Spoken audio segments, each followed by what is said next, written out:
Oh,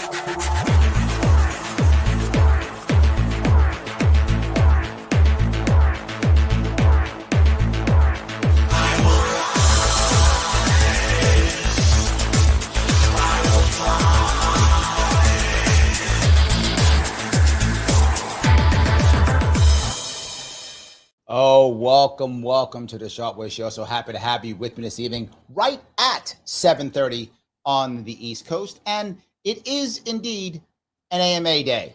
It is an AMA day, and I know that I was supposed to do one earlier, but I'm doing one today at 7:30. I was supposed to do one at 7, but got a little bit caught behind some more stuff. But I am here today. So as always, I will take all calls and comments, whatever the case may be. Calls, as if it's my radio show. But on my radio show, I would. But I'll take whatever comments you have. Of course, I will be more lenient as always. I will try to get members to the best of my ability first if I can, but I'll be much more open today. And of course, if you want to super chat me, it goes right to the front no matter what. But I want to start on something that has been bothering me.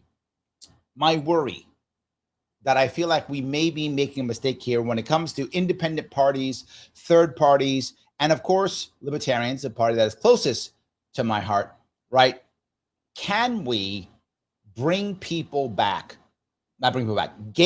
to our party that are leaving Democratic Party? You might say, Larry, will Democrats become Libertarians? Well, the reality of it is they do, right? For those of you who don't know, when it comes to Libertarians, it's different from other parties. When it comes to Libertarians, we gain people from the right faster, but they also go back faster. So if we get 10 people from the right, within a year or two, many of them will just turn and go right back to the right, whether they're conservative, whether they're a Constitution Party, whether they're Republicans. They'll come, they'll stay a little bit, they'll leave. Some stay, but a lot will go back faster. We don't get them as fast from the left. But when we get people from the left, they tend to stay, right? So when we get someone who was a Democrat to become a Libertarian, some go back, but most of them stay. So you have, so less people come from the left, those that do come, higher percentage of them stay. Easy to come from the right, but also higher percentage of them go back wherever they came from. That happens a lot. So what can we? And the biggest hole right now, as many of you know, is men. Now, here's the weird part about Libertarians, for those of you who know, boy, is it heavily men. It is. Our party's heavily men. It's true. I wish it wasn't, but it's heavily men. So that part might be good in theory, but I would like women too. I would like more women in my party. And there are women in our party, but it's heavily men. It's true. And so should be easy to get the men over. Let's hope they bring their girlfriends. Oh, wait, they don't have any. There's the problem. One of the reasons why they're leaving the party so much. And the other thing is they're checking out. They're either going Republican or they're checking out. The problem is when they go Republican, will the Republican Party then not be good enough for them and they check out anyway? How can we get them? And what made me think about this was, believe it or not, a Michael Smerconish piece. And that was him this morning. And I want to bring this up real fast. And he shows stuff that just, it's stuff. The reason why I bring this up is I've been talking about this for over a year. And many of you have been, annoyed. I bring up this issue so often. But it's now mainstream. It is mainstream. This is CNN. I'm Michael Smerconish. Today in Washington, D.C., something remarkable happened in 2024 that Democrats still haven't figured out how to fix. Yep. Young men, once a key part of their coalition, they bailed. And they didn't just stay home, they went to Donald Trump. And young men used to be a big chunk of the Democratic Party. It was a big chunk. Remember the old saying, if you're young and you're not a liberal, you have no heart. If you're older and you're not a conservative, you have no brain. Remember that old saying? That saying was based on young people often being liberals. That was a common thing. Young men, too, were very often liberal.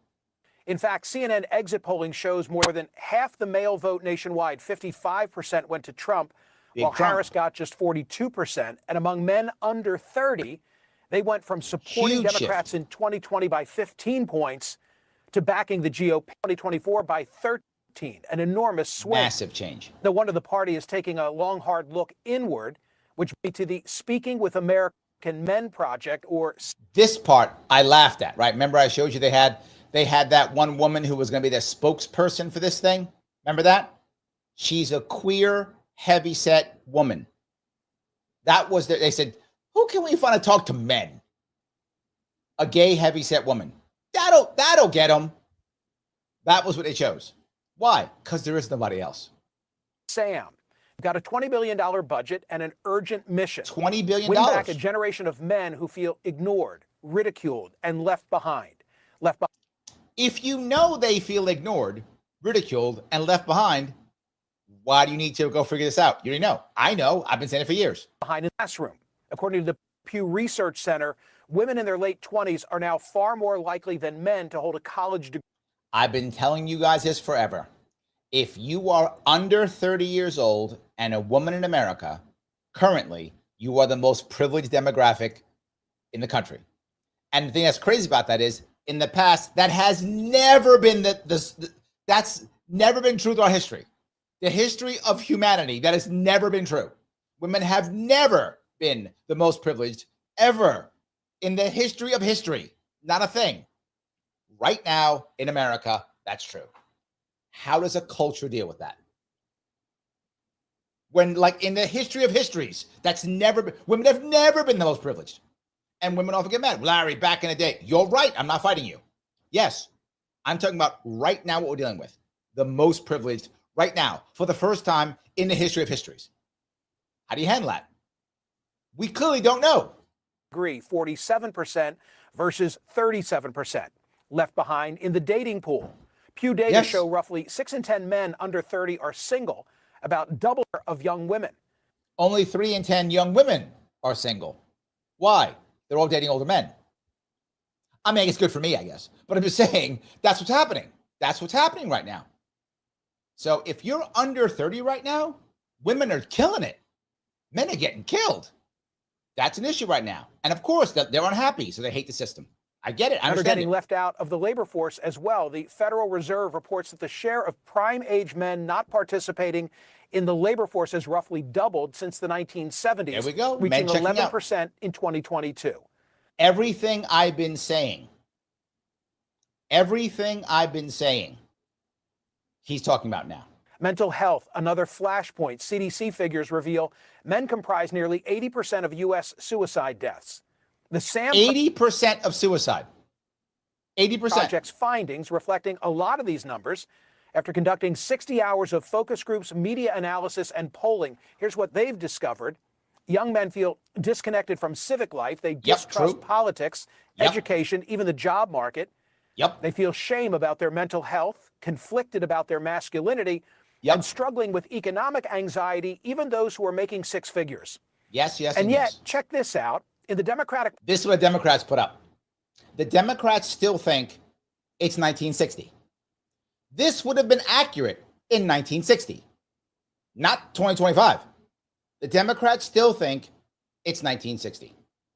I'll grab a couple comments if I could already. I'll start. Ganjin says, what is considered educated? You guys keep saying that. It's when pollsters say educated, here's what they mean. Here's their, and it's every time the same.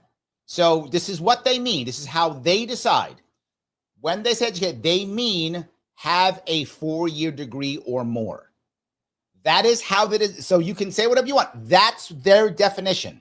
If you don't like the definition, no worries. But that is always their definition. And it doesn't matter if it's in bird psychology. It does not matter. How pollsters, their definition is you have a 4-year degree, a bachelor's degree, or more. That is how they decide. That's how they define it. You do what you want with that information, but that is how they define it, just so you understand that. So yes, Liberty says, sounds like that NEAT acronym with men. Yes, NEAT, again, stands for not in education, employment, or training. You're checked out. Yes, absolutely. Kintsugi, how are you, my dear? Says, we privileged women are more educated nowadays, but that's not always better. I would argue it's not. I think you're right. I think having women in this spot now without our culture being able to respond is hurting women and men. I agree with you. I'm not saying women should be educated. I'm not saying that. I'm saying when this shift happens so fast that culture can't respond to it, culture begins to fail. Again, if you're a woman now watching or listening and you're in your 50s, 60s, 70s, you know what it's like to not be the most privileged. You understand that completely because you were not.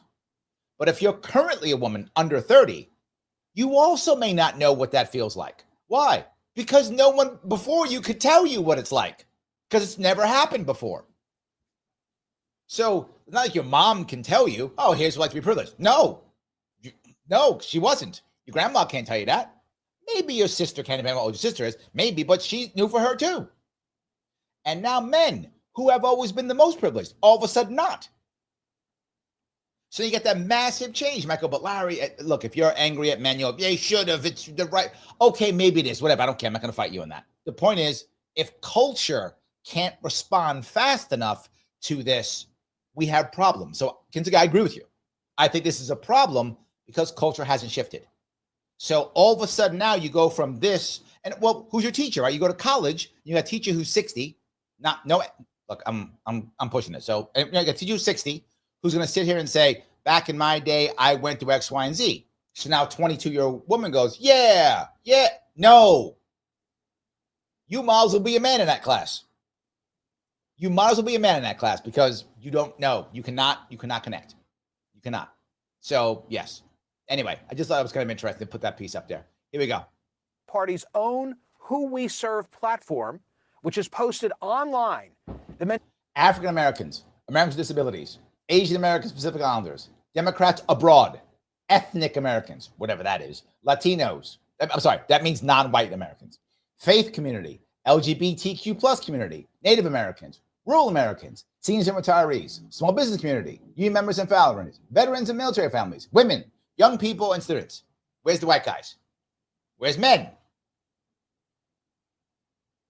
A whole list of constituency groups: African Americans, Americans with disabilities, Asian Americans and Pacific Islanders, Democrats abroad, ethnic Americans, Latinos, faith community, LGBTQ plus community, Native Americans, rural Americans, seniors and retirees, small business community, union members and families, veterans and military families, women, young people and students, but not men. Yep. That's a lot of votes to disregard. New polling shows it's not that men are shifting hard to the right politically. They're tuning out. 37% of young men now view both major parties negatively. 37% of men view both major parties negatively. Why in the world are they coming to Libertarians? They're checking out. We're failing, guys. We got to make this shift. We got to make this shift. Reflecting disillusionment with institutions over partisan zeal. So when Bill Maher joked about the Democratic Party's retreat to figure out the crisis, he struck a nerve. He did. So they had a meeting up at the Ritz-Carlton at Half Moon Bay, south of there. Yeah, they went, the Democrats had to figure out how to talk to men. So they went to the Ritz-Carlton because that's where you go when you want to figure that out. That's what the average dude, he goes to the Ritz-Carlton. I went there 4 times last week. Yes, me and Mike hung out there last weekend. That's how it works. Francisco. I'm not making this up. This is what we had, and we ate that. We did. Me and Mike ate that. We hung out. We were there. We did some windsurfing. It's what you do, as one does. So we did. Yep. They served mini lobster rolls. Yep. I did not want all of that on my lobster roll. I took out the bread because I'm keto. Mike is not keto, so Mike had the bread with it. I did not. That's what happened. And had heirloom tomato carpaccio and seared sea bass. See, I had the sea bass. Mike had the whole thing because he's not keto. That's why. So, in their conclave to decide how to win back the American man. Now, and when Joy Behar said this on The View, the audience applauded, but horrible. Many men heard something else. And this was Democrats have literally no infrastructure to get men. Don't bother trying. Maybe these guys should spend their money on teaching men to not be such sexists. Maybe that's But the stats don't bear that out. See, you men, teach men to not be sexist. That's your fault. That's the answer. Teach men to not be sexist. I don't want to hear men. I'm going to fix them.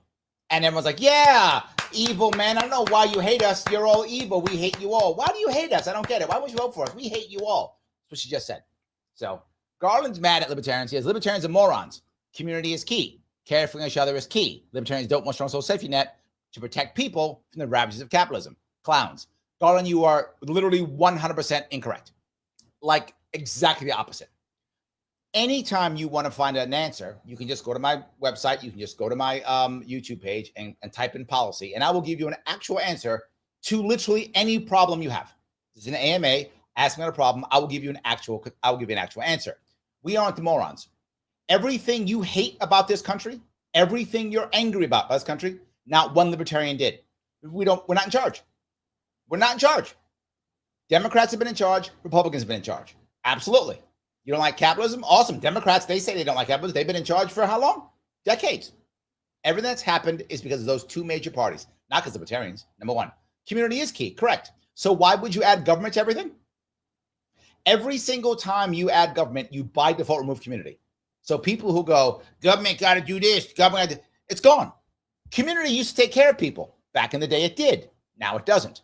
Back in the day, people would actually go from the first piece of coming into our country as immigrants and then would grow and become great. You don't see that all the time anymore. Why? Because they come here now. What happens? Social safety net. When a community says, hey, I'm going to help you out, you feel connected to your community. You want to pay it back. When government says they want to help you out, you go, I deserve it because I pay my taxes or I'm a citizen. I deserve it. It's an entitlement. That's what happens. And people like you, clearly by saying strong social safety net, you mean that you want government to have a strong safety net. What that means is there will be no community. And you can see it falling apart because of what you just said. So what you're saying is exactly the opposite.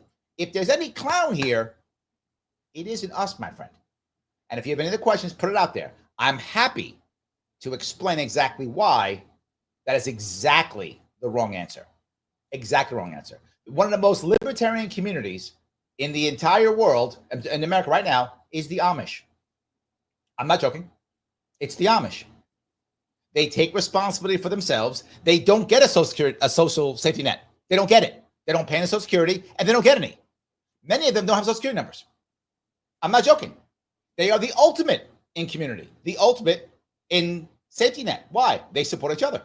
That's what they do. They don't have to buy insurance. If someone's house burns down, they fix it. They are the ultimate in community. Literally, that's my example right here that you can see everywhere you want. If you have a world that is socialist, in that environment, the Amish cannot exist. Why? Because they must pay in. They must be part of the system. They cannot exist. They will be prosecuted. They will be persecuted. That's how it works. They will be persecuted. That's how it works. But in a libertarian world, the Amish are fine. We leave them alone. They do as they see fit. In a libertarian world, the reality of it is minorities are not punished. They may be ignored. That's possible. Not punished. In every single socialist country in the world, minorities are always 100% of the time persecuted. Every single time. There is no exception. So I know what you're saying sounds good. It is utterly, demonstrably, 100% provably wrong. If you have any questions, I'm happy to talk to you. And please stay and keep listening. I'm happy to give you anything you want. Have a chat with you want. Utterly, completely incorrect, demonstrably wrong. And I even just gave you examples. That's all I'm saying. So thank you for being here. I appreciate that. So Kinzuki says, since most black men typically vote Democrat, how do you suggest bringing the demographic over specifically? I see them slowly moving towards Republicans. You're correct, Kinzuki. Black men are moving towards Republicans. They are. I wish they'd come more towards us. I think it's hard to be forward. There aren't that many black libertarians who are out there talking. I'm one. Maj Touré is one. There aren't that many of us. There are some of us. There are, but there aren't that many of us. We need more people of color. How about that? Did I use the right word? To be out there saying it's time to come our way. It's time to grow community. I think that's the key. Liberty says, as a libertarian, I'm a capitalist and I want safety nets for people who need it, but provided by community and not government. True. 100% true. Yes. Michael. Yes. Thank you. Says Ricky Dale Harrington. Absolutely. Another black libertarian out of Arkansas. Now, to be clear, he's all about community. Ricky Dale Harrington, if you're still listening or watching, Garland, check out Ricky Dale Harrington. He is out of Arkansas, black man. He is literally a prison pastor. Yes, goes to prison to pastor men to get them out of what he can. Where did he escape from? True story. He escaped from China. His wife is Chinese. She's currently a sailor in the U.S. Navy. Yes, his wife is. And they escaped from China. Why'd they have to escape? Because they're a Christian minority.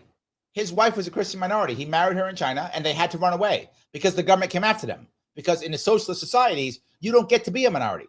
You do as we say. We must all be together, all as one.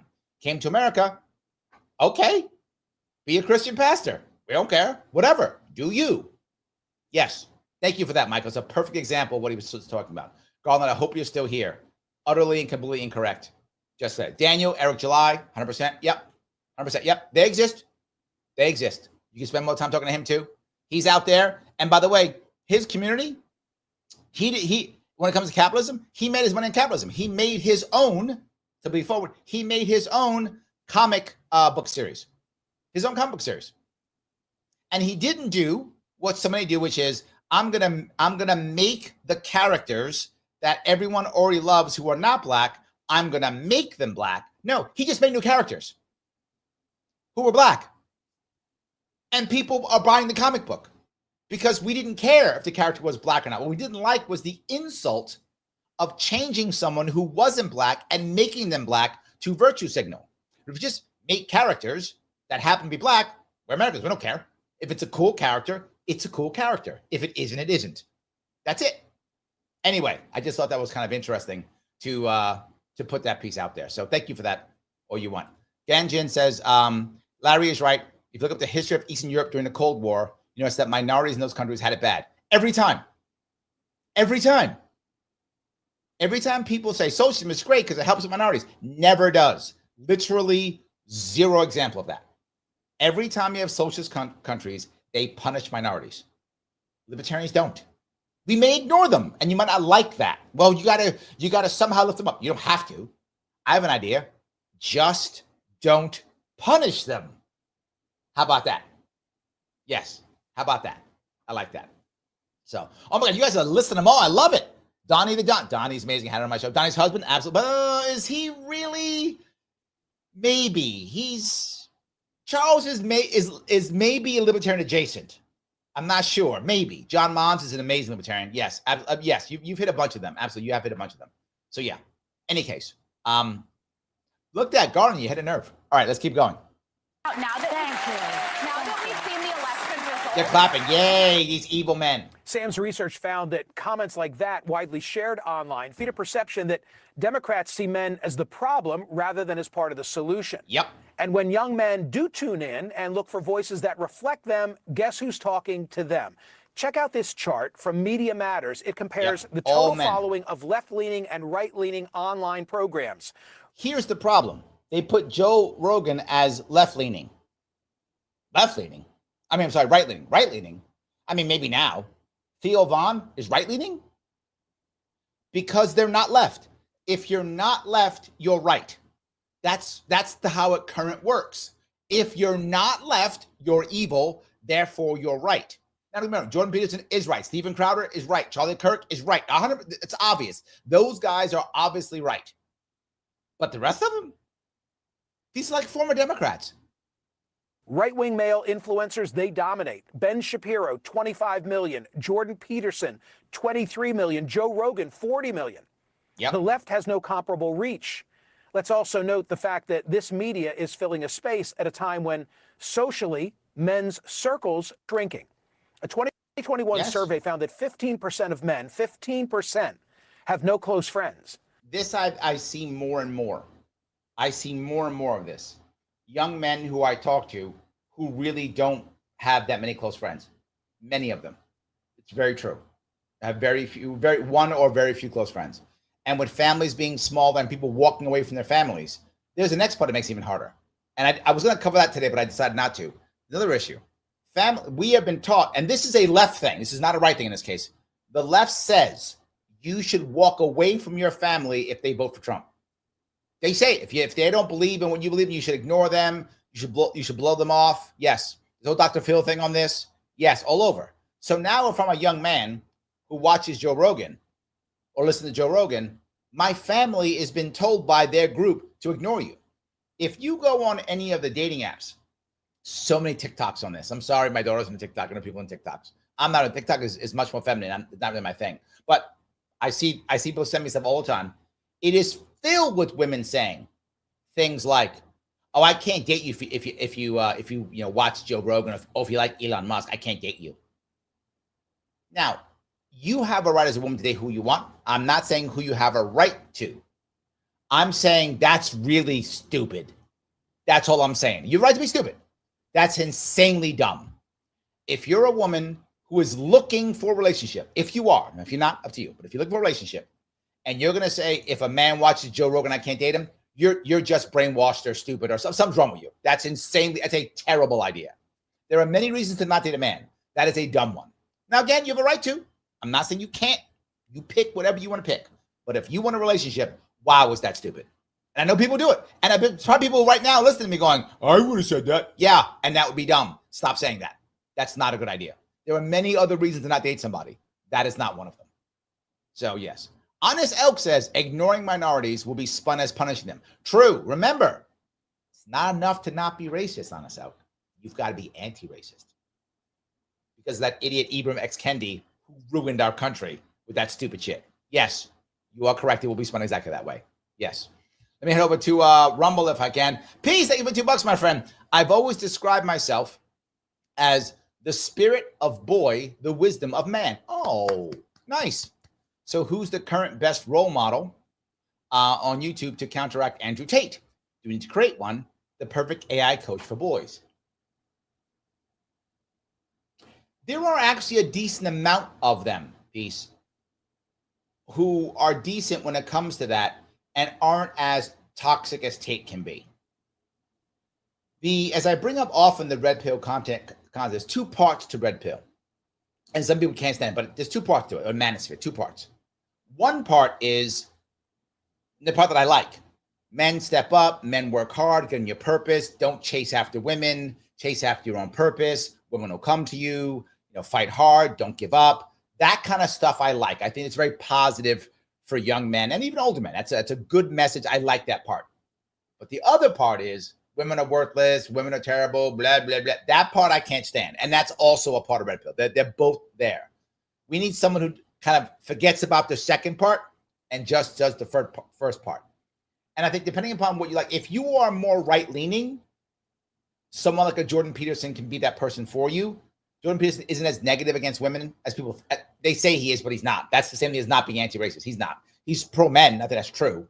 There's that. And there's a lot of men's channels, if you look. And also, by the way, there are women's channels that actually support men. And those channels are about how to talk to women, how to, be stronger with women. And they don't attack women and call them dumb or bad or mean or evil. They don't do that. So I think there are a bunch actually on there. You could find easily. Just by doing a simple Google search, you could find some. They do exist. They absolutely do exist. So, all right, let me grab through this real fast. That's up to 3% in 1990. And young men are spending their time with their online friends on YouTube, podcasts, yes, Twitch, Discord, with a Rogan or a Shapiro in spaces where Democrats hardly show up. Yes. According to reporting from Politico, even progressives who launched the SAM project were mocked by fellow Democrats for taking this demographic seriously. Yes, they mock them. They mock them. Yes. Kinzuki says, like no, Pearl Davis insults women all the time. Pearl Davis, I think that's why you're laughing. She insults women all the time. So she would not be one of those, right? She would not be one of those. But yes, I think you can find them. She's not one of them, right? Yes. Ganji goes, hold on. Reverse sexist. That's true. Ganji says, Manosphere is toxic as hell. I had to cut ties with a friend because all he talks about is negative about women, arguing with women. Some contemplation recently, it seems I've been affected by it. Yeah. And that's the problem, Ganji. You have to, and this is the hardest part about the Manosphere and Red Pill. And that's why I'm not a member of it. I'm not a part of the Red Pill. I take some pieces of it and I understand why it exists, right? I understand it completely. You guys know me well enough. I don't have to agree with something to try to understand it. I'll go back to that piece before that I said. In theory, not in practice, in theory, there should be a very small space, if not no space, for an Andrew Tate in America, because fathers should be stepping in, positive male role models should be everywhere, and he shouldn't have a big space. But he does have a big space. You can be mad about that and scold like all the Democrats. Scold. Doesn't change it. The fact is he does have a large space. The Manosphere is powerful. The Red Pill is powerful. 100% true. That exists. That's true. So you have an option. You can scold it, nothing will change, just get worse. Or you can figure out why it's there and try to stop it, or make something positive, fix it, provide a better answer, all those things.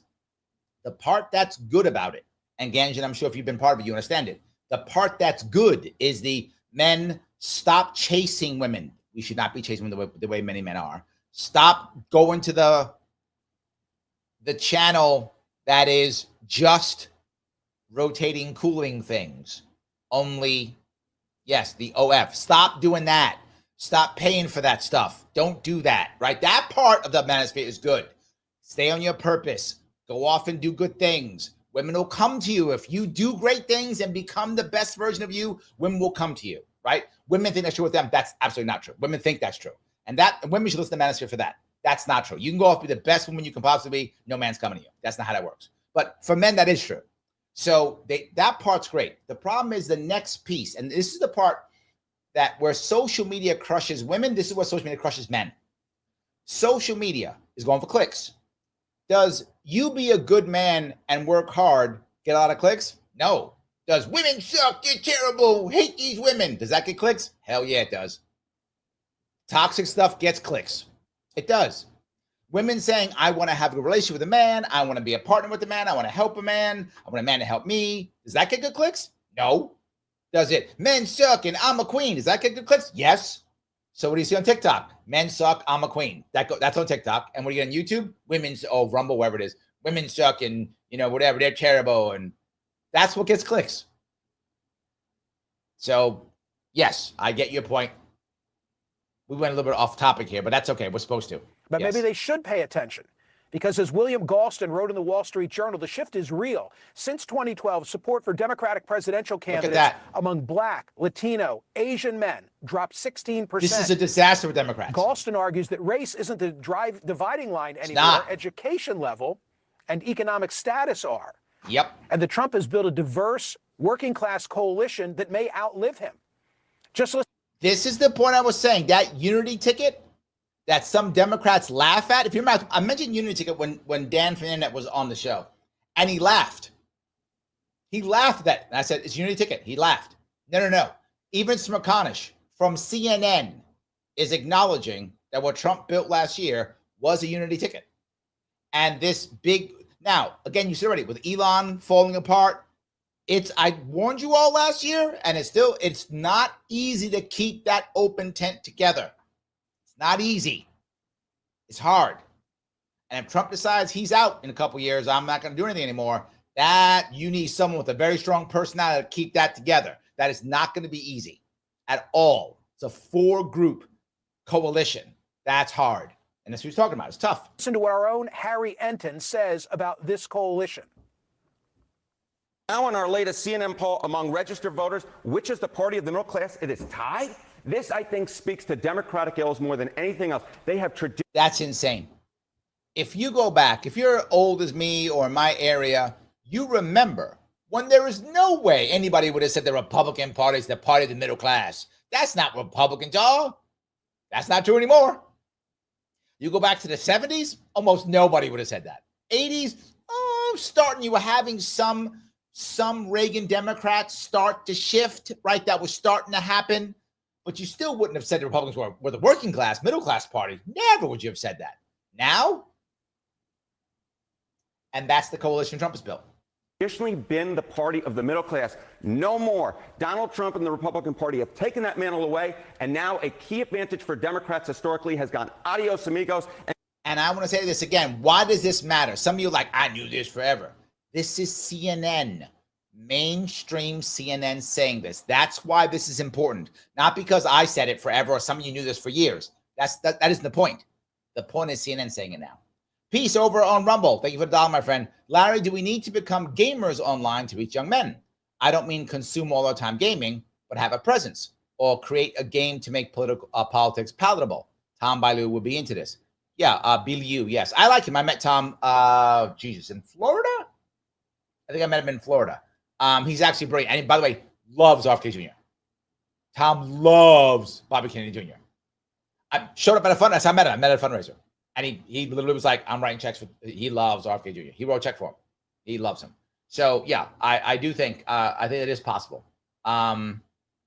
It's not a bad idea. Maybe I'll see if I can get a connection. Not a bad idea, Peace. I like the idea. Not bad. Not bad. Mike's talking to Kentucky, says on the most superficial of reasons, it's not substantive. Because yes, Kentucky, I'm sorry. Okay. Let me see if I can grab this here. Kentucky's talking to me. She says, Larry, people are beyond picky these days, like seriously picky. Yes, but to be forward, women are more picky than men. And I'm not trying to be a nudge. It's just true. And women often don't know that. And it hurts them. Like women think every man wants like a 10 and a woman who's wealthy. No. Women want that. Men don't. I mean, not the men would take it, obviously, but a man would just take a woman who's like, I don't know, good looking enough, whatever that enough is, and nice. Like, that's pretty much it. I'm not even joking. A man doesn't care if you are a server or you own the restaurant. He does not care. He's not mad at you if you're a server. He's not mad at you if you own a restaurant. He doesn't care. It's not a thing in his head. It's whatever. I don't care. You own a restaurant? Awesome. You're a server? Awesome. It's fine. I don't care. Are you good looking enough? And are you nice to me? That's pretty much it for most men. Now you might go, but I've met men who, the top 10% of men who can sleep with almost any woman they want, they're very picky. They grab and they sleep and they walk away. But the average dude, that's not how he thinks. That's a thing that women made up. It's just not true. Mike says, one of the most superficial reasons, it's not substantive. Had a girl I dated 7 years ago walk away because her friends were leftists and knew I'm very not. That's true, Mike. You are very not that. She chose them. Good for me, ultimately. Yes, Mike, I think you dodged the bullet. However, let me give a however here. You're right. You dodged the bullet. But the nation didn't. Because the odds are that woman is still alone. She may not be, but the odds are she is. If she believes what her friends tell her like that, if that's true, then they're going to make sure that she, is not going to find a man. Of course. So she's staying single. And if she was dating you, that means she wanted a relationship. Odds are she's still alone. Or with some guy she's punishing right now. One or the other, right? That's the odds. So, yeah, you're right. You dodged the bullet. But the nation didn't do well. It would have been better if you could have pair bonded. That would have been better. But, yeah, it is what it is. And now there is no party that is the party of the middle class. Republicans have completely closed the gap. So what now? Maybe Sam is a start, a serious attempt to listen, not lecture, and to engage young men in the spaces where they already live. Joining me now is one of the people behind this effort. Elise Hogue is co-founder of the Speaking with American Men Project. Elise, I just want you to say this. This is the person who's in charge of the Speaking with American Men Project. Her. Not him. Her. The Democrats cannot find a man to speak for them ever. They can't. I wonder why men don't like us. You can't find a male spokesperson. You can't find one. This is a bigger problem. You can't find one. thank you for being here. Let's do the easy part. Okay, Andrea says it. A woman chose to speak to men. See that? There we go. Yes. Now, what is she going to say? Is she going to tell you how great men are? Is she going to understand men? You know that's not true. Of course not. Part first. We can agree that men ought to be on that list of the constituencies that Democrats are trying to serve, right? Okay, all he said is, shouldn't men be on the list? You made the list on all these things, right? You made this massive list. So men should be on that list, right? I would think so. If we're going to be a big tent party, then we absolutely need to include half of the population. Why do you think that there's been this failure until now to say we need to do better with men? We need to do better with... Now he's saying, why did you Democrats fail? What happened? Young men in particular. Look, Democrats and men didn't drift apart accidentally. See, they didn't drift apart accidentally. So she right now, obviously, is going to take full accountability and explain how she screwed up. Here we go. The right put in a tremendous amount of resources and effort to actually take some very real problems that... See that? It was the right's fault. Mike, that was your fault, Mike. You did it. Here was her chance to say, we screwed up. We should fix it. No. It was these Republicans, the right. They stole our men. She literally just said that. I'm not joking. She just said that. See that, Mike? It's your fault. Why'd you steal all the men? Young men are having and turn them into grievance politics. But so that becomes grievance politics. I want to be clear what you just heard. The Democrats are complaining about grievance politics. The Democrats are complaining about grievance politics. I got to tell you, in 60 hours of listening, and by the way, I didn't get an invite to Half Moon Bay, but those lobster rolls look good. In 60 hours of listening, what we found is that men actually care about the same things that progressives care about. Young men want affordable housing. They want better. None of that's true. None of that's true. Young men don't want affordable housing. They want better jobs. She's learned nothing. Men don't go, you know what I want is affordable housing. They don't say that. Men say I want a better job. That's not true. See, affordable housing is government should fix it for me. I want a better job means I want to work for it. She is exactly incorrect. Better access to health care, but they're not being invited into the... They don't want better access to health care. That's not what men want. Look at any data. She's made this up. Maybe the soy boys that she knows want that, but men don't want that. They want to be healthier. Conversation, and they're not seeing themselves reflected yes. in a progressive coalition that... They're not seeing themselves reflected. What horseshit is Democrats purport to work for. I think the data bears out what you just said. Tonight... Utterly wrong. Not even close. Totally wrong. Absolutely. Absolutely. Honest Doug says men want to be able to do better with their lives in their own merit. True. Yes. JD says correct. Yes. Mike says, no, men do not want progressive values. Well, maybe the soy already in the Democratic Party, but that's a tiny shrinking group. True. Yes. Absolutely. True. 100%. So Ganjin says, Sam Project is a money grab. Yeah, true. Yeah, you're right. It's true. It is a money grab. It is, of course. Amber's got a lot to say. Let me grab a couple of Amber. Amber's been popping a lot. I'm sorry, Amber. I should grab more here. I should grab, but you put a bunch of things in. Let me grab some of your things here. Amber says, are we still pretending that tariffs will have a positive effect on the economy? I hope not. I've never been for the tariffs. I hope not. How long can we wait for the stock market to get back to the value they were before Trump's inauguration? When it comes to that, look, I've been very forward. Trump said that he needed 90 days. He's still got, what, 30 left? Whatever's about that left to July. He's going to have all these great deals. That's what he said, Amber. I'm okay. I'm going to let him go. You got your 90 days. I expect a whole bunch of great things. If I don't get him, he was full of it. That's all I'm saying. But I'm with you. I'm not a fan of the tariffs. I've never been a fan of the tariffs. Never. So I'm grab a couple more. Amber's got a lot to say. 260 million adults live in the U.S. 77 million voted Trump. 183 voted Harris or didn't vote. Stop. That's some bullshit, Cope. Stop. That's bullshit, Cope. Now you're somehow saying because 183 million voted for Harris or didn't vote that somehow Trump is incorrect. Let me be very clear on this, Amber. Trump got more in the popular vote than Harris. That's a fact. Of all the people who didn't vote, all of them, every one of them knew that Trump was a felon, that he was impeached. They all knew. They knew what he was talking about, that he would do it. They knew it. They heard it. They were under a rock, and they decided to not vote. Why? They didn't care. That doesn't mean they supported Harris. That's bullshit, Cope. Stop. Bullshit, Cope. They didn't care. They said, I don't care. These guys can't help it. Let Trump be president. I don't care. They didn't care. That is not support Harris. Stop.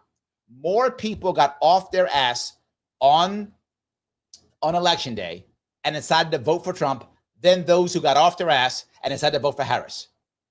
Yes, that's what actually happened. And if you go back to 2016, that didn't happen.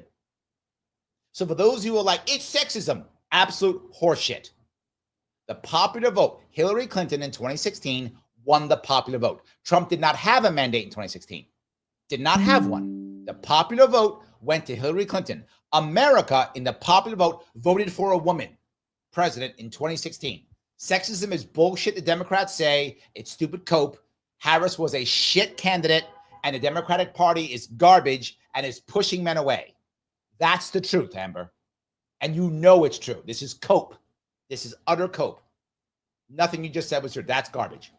Amber says, I wish everyone had voted for the presidential candidate who was found liable for XA and business fraud. Donald Trump has to pay hundreds of millions of dollars for his actions. He won't pay them. That's already going to be thrown out. The person who's going to be punished, by the way, is the woman who came after him, which is, oh my God, I've actually forgotten. Who is our attorney general again? Tish James. Amber, that's not true. The reality is more people voted for Trump than Harris. You should accept that as true. If it makes you feel better to believe this, feel free. You're able to believe whatever you like. Please feel free. It is utterly not true. Again, demonstrably true. Demonstrably true. You are clearly and obviously incorrect. It's not a thing. If you want to say it, it's fine.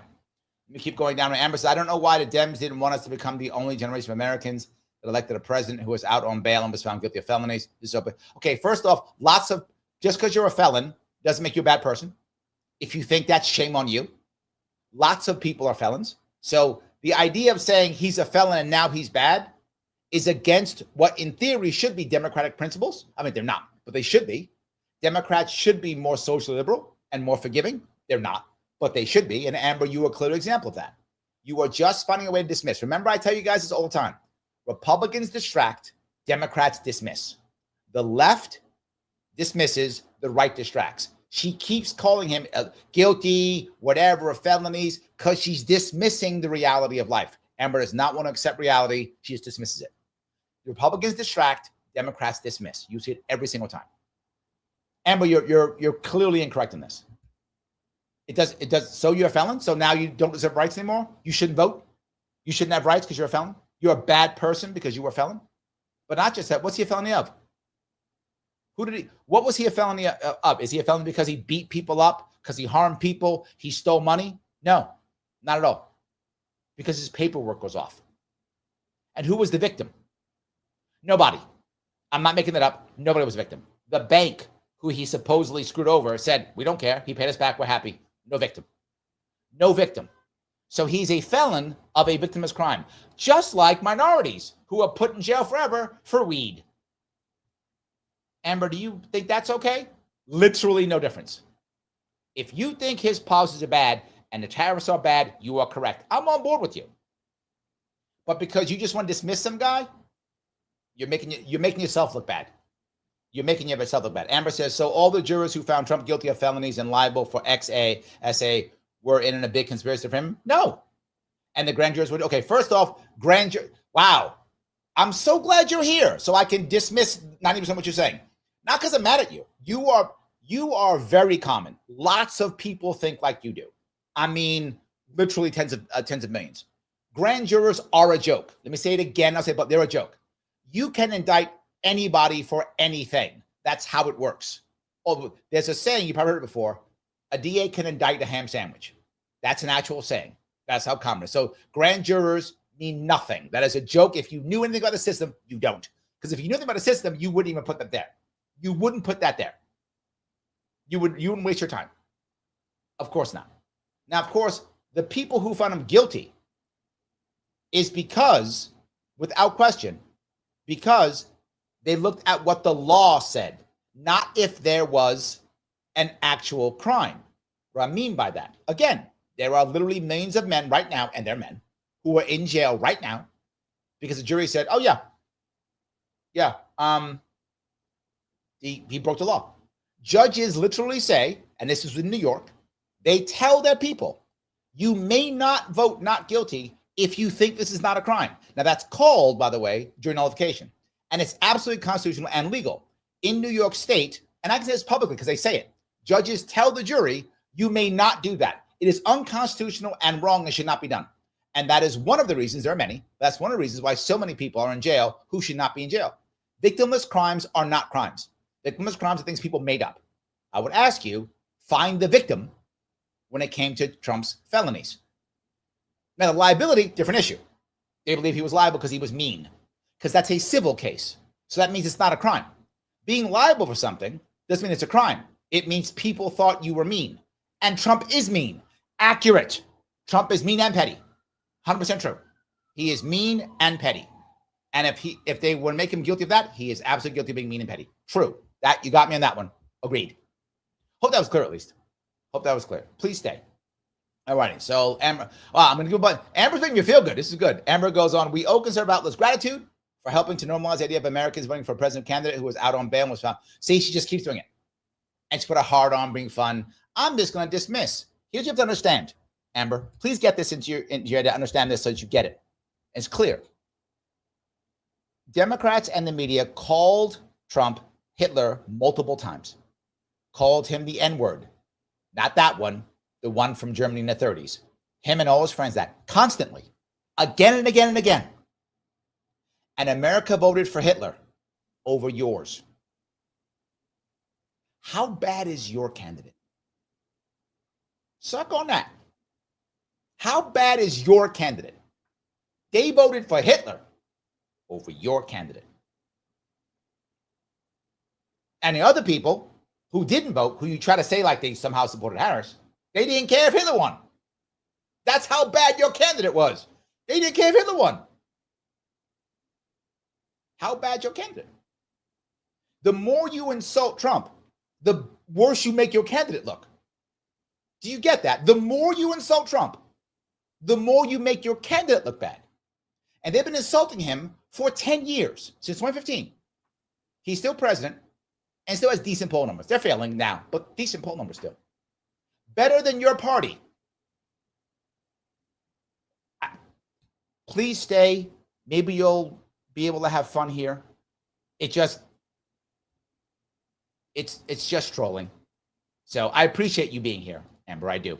And I don't mean that flippantly. People who know me know I'm happy you're here. So, in any case. And I'm not a conservative. Please don't. I'm not a conservative.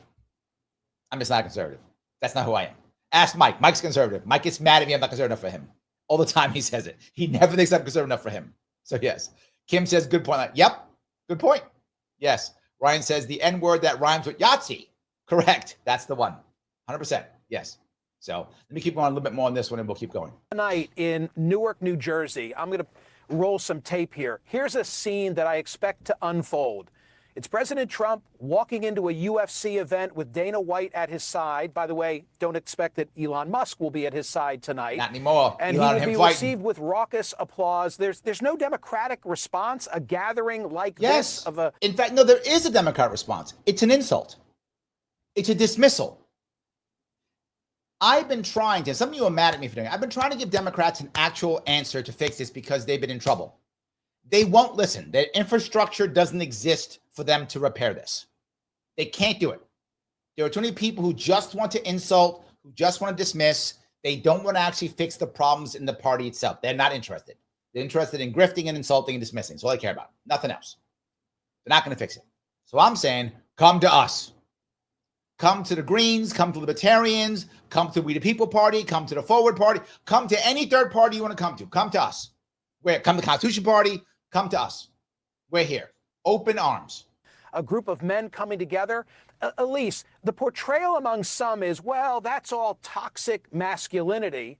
Yep. I don't buy into that criticism. And I think of a guy like Scott Galloway who says, it's got to be about aspirational masculinity. Yes. I guess the question is, where's the Democratic response to a gathering like that which will take place tonight? Yep. Yeah, it's been absent for a long time. Look, SAM was established to bridge a gap that the co-founders have been sort of screaming into the void about for no answer. She's just going to grab a bunch of cash and walk away. For a long time. You know, John Della Volpa and I wrote extensively in 2024 that Democrats had a young man problem. The party seemed to take them for granted, to not actually have the analysis that the right wing had invested millions, hundreds of millions of dollars actually in moving these young men right. We're not in the spaces that they're in. And in fact, we tend to deride their interests, right? Yes. Like we assume because they watch sports that they're violent. Joy Behar's response is all too common. Thank you. At least she's honest on that. She's saying Joy Behar's response is all too common, 100%, which is why I'm happy Amber's here. Amber is showing what I've been saying forever. You guys hear me say this all the time. And when people who lean left come in and fight, when they're not talking, I want them to talk. Amber, please stay and talk. Garland, please stay and talk. When they come in and fight, it's the same battle every single time. It's why I'm so easily able to get around it, because they think they're somehow owning me. They always think that they're not. It's the same talking points, the same concepts every single time. When we get reaction to the fact that we're saying this is a cohort worth investing in, $20 million is actually a pretty modest amount given how much pretty modest amount, because she wants more. It's going to her. We spend on constituency organizing over a period of 2 years. The response that we get is all too similar to Joy's. These young men, if they're not already with us, then they're dangerous. Nothing could be further from the truth. When we sit and listen, they are so grateful that someone wants to hear about their very real problems finding a job, problems for providing for their family. And they're, quite honestly, most of them are great with some of the things that we care about. We had one young man say, I love that my wife makes more money than me. I just want to contribute. Do you hear that? Do you hear that bullshit? So to be a good man, you got to go, I love that my wife makes more money than me. That's what, in her eyes, what it means to be a good man. How many women listening and watching now want their man to say that? None. There's not a woman who wants to be like, yay, I'm happy my man is just satisfied with where he is and I make more than him. That's not how women think. That's not a thing. That's not a thing. Women are like, no, go make more money, go do better, be great, be awesome, which is not a bad thing. But she's like, no, it's fine. Women are better than men. Move on. She's the one who's going to talk to men. She is. That to me does not. I just want to contribute too. That's all. I just want to be a. I'm not even going to say the word. Deserve mocking. That actually deserves care and concern and a hand. See, you have to have care and concern for these weak men. And women into love the that. Coalition that should fight for progressive values that lifts everyone up economically and socially.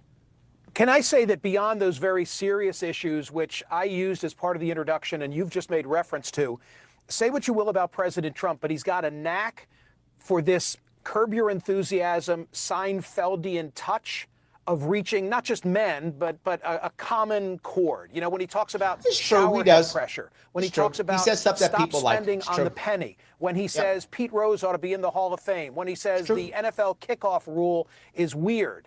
And a lot of these things. And if you're a woman and don't understand that, it's fine. That's really meant towards men, and he says those things, and men do like that. Smerconish is right here. Things I think get lost on the legacy media, and I pay attention and I'm attentive to them because I think they really resonate with the very people you're now trying to reach. It's about establishing trust. It's about establishing. She won't say yes to it. She won't say yes to it. This is why she's a shitty consultant. It's why I'm a damn good consultant. It's how I've been able to pay my bills in New York City as a consultant. She's a shitty consultant. She's just well, I'm going to dodge. No, you say, yeah, this is a problem. Here's where we are. Here's how we fix it. Here's what we do to make things better. That's what a good consultant does. Gives you then remember, most people who are in a bad spot don't want to get better. They want to feel better about the bad spot they're in. She is that. She's an affirmation consultant. She will make you feel better about where you are. You won't be any better, but she'll feel better about it. That's where that goes. That's where she is. Common interest, right? And when we're in Discord or when we're in the subreddits, what we're hearing is young men, like most people, actually are sharing their interests. They want to talk about gaming. They want to talk about their investments in crypto, but they also want to talk about, how to make the country a better place. Because the men that all the women want, Redditors. Yeah, everyone I meet is like, I can't wait till I can find a Discord mod. Exactly the kind of man I want. She just said that. She said Discord and Reddit and subreddits. Because that's what all the girls want. Discord mods and Redditors. And, we kind of got a lot of blowback for saying that we need to actually understand the way that they're speaking to each other. But I got to say, Michael, when I wrote in August of 2024 that we were sitting on a 4-alarm fire because Trump went on kick with Aiden Ross, everyone looked at me like I was speaking a foreign language. Yep. Elise, thanks for your insight. I really appreciate it. I hope that was interesting for you guys. Let me grab a couple more of these if I can. Looking over on Rumble. Peace is back on here. He says, hold on now. They can't find a man or they choose not to. That's a very good question, Peace. I'm unsure which one of those are. My gut says they can't find a man who would agree to do this. Because it's a lost cause, right? If they were to hire me and go, Larry, come on in, I would probably say no. Why? Because there's no way they're doing anything I tell them. It's a lost cause for me. I mean, unless it was like a lot of money, then I'd just take the money. I don't mean to be mean. I'm being very forward. If they were like, Larry, here's 20 million, we're not going to listen to anything you say, but give us give us a plan so that we can pretend like we care. Like 20 million, done. I would absolutely do that. But if it's like my red consulting fees, I probably would say no. Because why? They're not going to pay attention. They're going to punish me. Why bother? 20 million. She get $20 million. You give me $20 million. I'm in. Yep. I'm in. We're going to completely ignore everything you do. Yes, I understand. In fact, we're going to mock you the entire way. John, yes, I get it. We're going to mock you for the next 6 months and ignore everything you do us. But $20 million. John, I am prepared. I'm ready to be mocked. Mock away. No worries. Call me all the names. I can be all the ists and phobes combined for 20 million. Do it publicly. I'm really fine with it. And she's getting $20 million. So I understand what she's doing. That's kind of how that works. So yes. All right. Let me grab some of these. JD says, so why can't the party bring in Black American males? There's a couple reasons why. Many Black American males who would leave the Democratic Party are actually conservative. That's true. Many of them are. Not all, but many of them are. So the Libertarian Party isn't conservative enough for them. That's piece one. And piece two, we have, because of how we usually message in a way that makes it seem like we don't care. That's a very common. We have a messaging problem, and it sounds selfish all the time. And that's how it comes across. Well, if I'm leaving one, do I want to go to a selfish one? I'd rather just walk away. And when many Republicans see Black people coming over, as I mentioned before, there are three types. There's a very small percentage of the Republican Party that doesn't like Black people. There are racists in the Republican Party. It exists, but it's a very small percentage. Then there's the big percentage, which is the vast, which doesn't care. Oh, great. You're conservative? Come on in. We don't care. Race, creed, color, we don't care. But there's also a small part also, which is like, oh my God, Black people, yay! There's that too, right? And those people, boy, did it make you feel good. That group really makes you feel good, right? Democrats don't have that. Democrats have, you're Black, you better be here. Joe Biden said it. You don't vote for me, you ain't Black. Joe Biden said it. That's what they all think. Democrats all think that. So if you're Black, Democratic Party, yeah, and that's how it is. But there's a chunk of, most Republicans are like, fine, whatever, we don't care. You will have the racist ones, they exist. But you also have a chunk who are like, yay, we so want Black people. Oh my God. That's a part. You can see it. There's like videos on this. And they make you feel good. So that's why. We don't have that part in the Libertarian Party. We don't have the yay Black people part. Probably need that. Maybe we should follow the Republicans on that one. They're kind of good at that. We need that. We have the whatever. We have that in the Libertarian Party. We don't have the part. And we have the racist. So we have the racist part. We got that. And we have the whatever part. We don't have the yay part. We need that. If we had that, we'd be okay. I hope that makes sense. So, any case, P says, wait, did you say she's getting 20 million? That was a joke, right? No, I was not. That's literally true, Peace. She's getting 20 million. That's what it's, yes. This project that she put in for is a $20 million bid and she got $20 million. Yes. So if you want to give me $20 million to do that, I will so do this. 100%. 100%. If I'm going to sell out, $20 million is my price. It's fine. Yes, that's my price. Done. Totally do it. Yes. Just saying, I would do it. So, any case, let me grab some of these here. John says, though he isn't part of the party, but he is by far our most popular Libertarian, Eric Libertarian. Yeah. Love it reverse and backwards. Yes, absolutely. I actually had his first album. I agree. Yes. So he is a good guy. All right, let me grab some more of these if I could. This is, let's see. Genjin says, Larry, I try to get this friend to hang out. He don't want to hang out. He'd rather text than picking up the damn phone. Frustrating his girlfriend. Tell him you need him. I'm very serious. Tell him that you need him. I'm going to call him John. Don't know what his name is. Text him and say, John, I need to talk to you. It's important for me. I need you, brother. Do me a favor. I want to talk to you in person. I need you. Tell him that you need him. Give him purpose. Make him important. Don't do it for him. If you're helping him, he will ignore it. He doesn't care. But if you need help, he will respond. So tell him that you need him. Say, dude, I'm in a bad spot. I need to sit down and talk to you. I don't want this text shit. I don't want this phone. I need to sit down and talk to you. Where can we meet? Yes, that's how you get him. He'll show up for that. He won't. If you're in his world, he doesn't want your help. He needs it. He doesn't want it. But if you tell him that you need him to help you, he'll show up. That's how you get him. Hope that helps. So, all righty. Let me keep going down here if I can. Adrian says, I've noticed many strong, confident women like strong men. Maybe women are not as strong as they used to be with the rise of promoting unattainable body and beauty. No, the problem is men don't want strong women. That's the problem.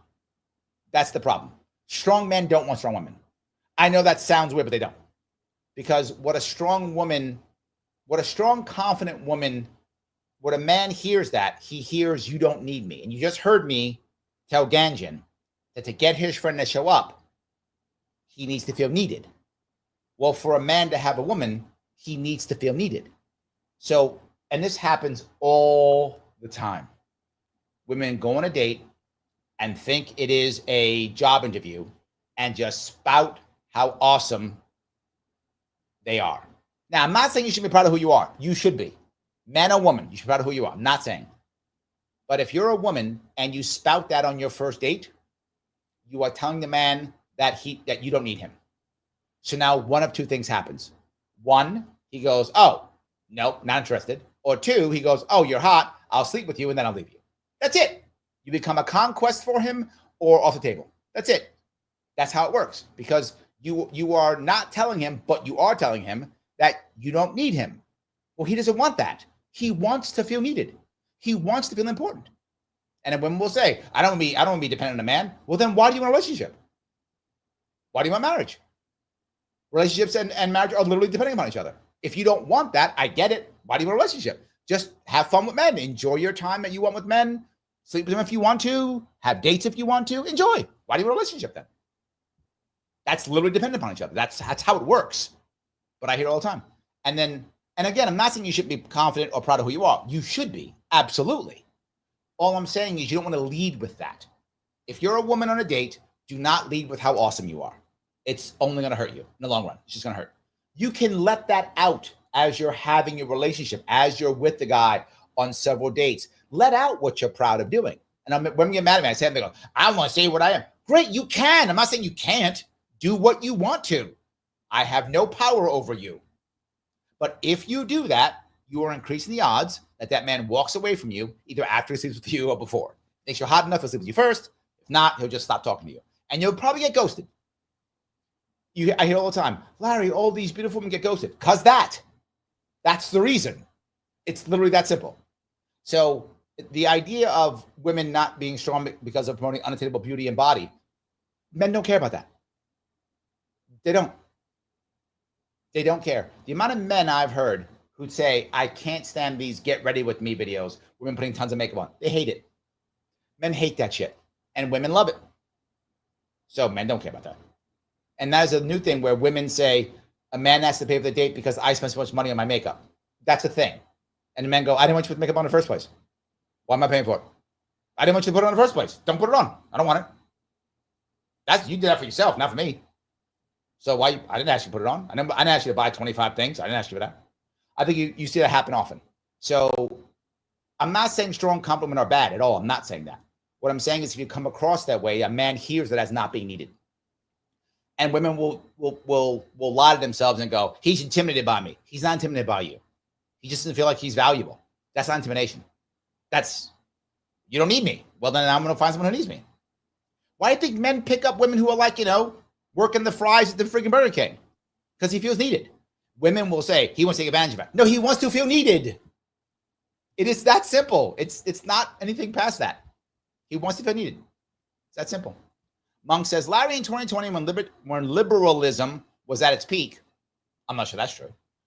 When he had a rep president, but when Biden won in 2020, the culture shifted right. Since we have had rep president again, will the culture shift back to the left? Oh, okay. I don't know if liberalism was at its peak. I'm not sure that's true, but I'll get your point. Here's the problem. The question is how many people will check out. Is the nation going to shift left? It kind of is a little bit. And hear me out. It's a male-female shift heavily. And it depends if Trump's tariffs actually work. And to Amber's point, I don't think they're going to. I still have hope. I want them to work. I want him to be right because I want the country to be successful. And I want Biden to be successful. This is not a Trump-Biden. This is an America thing. I would like him to be correct. I'd like America to be good. I want it to work. I hope it does. But it doesn't look good. That's what it does not look good. If Trump fails and he doesn't get his war saved and he doesn't get his big, beautiful bill passed and he doesn't get his tariffs fail, yes, the country will shift left because, again, guys like Mamdani in New York who are saying, we're just going to tax the rich and give you all free stuff. That becomes the thing I talk about often, which is a bad plan versus no plan. The Republicans will not, if Trump's plan fails, the Republicans will have no plan. How do I know that? Because they have no policy teams. They don't. It doesn't exist. It doesn't exist. They have Project 2025 and Trump. That's all they got. If that goes again, and Democrats have nothing either. Not like Democrats have anything. They have nothing either. Theirs is what? Build Back Better, which is nothing. We just spend more money. That's all they have. But guys like Mamdani, if Trump fails, maybe not him, but guys like him are going to shift up. You're going to watch AOC become super Medicare for all, tax the rich. She's going to become all that stuff. And it will work if Trump fails. If Trump doesn't fail, the left's in trouble. That's a fact. If Trump succeeds, the left's in trouble. If Trump fails, you're going to watch Medicare for all come back, all that stuff come back. You're going to see it. Yep. That's what I think. All righty. Ganji says, it cost me a date 3 years ago. Oh, well. Looking at it now, the lady in question was interested. But yeah, Manosphere stuff has a risk of missing potential. Yes, you're right. Look, I'm not you don't see me touting Manosphere as the answer. I don't. I say it matters that people see it. It matters that it exists. We should accept it that it exists. And that does mean something. It exists and it's powerful. We should accept that. But yeah, there's in my personal view, some of you may disagree, Red Pill and Manosphere is too negative. There are positive aspects to it. There's truth in it. You've got to look at it to get the good out of it. Otherwise, you're right, Ganjan. You can be pulled into a very negative, dark place. You're absolutely true. Yes. Mike says, at Adrian, many women have been taught that competing with men on the same manner level as me will draw interest. The opposite is true. It just makes men treat women as men and zero relationship interest. True. Mike's correct. Totally accurate. Totally accurate. The other thing is, why do I want to compete with my woman? I don't want to compete with my woman. I compete every day. I compete with my woman now. I don't want that. I remember someone telling me once, Larry, you don't understand. She tells me this. Men want an equal partner. And I literally said to her, I said, who told you that stupid shit? Totally not true. And women believe that.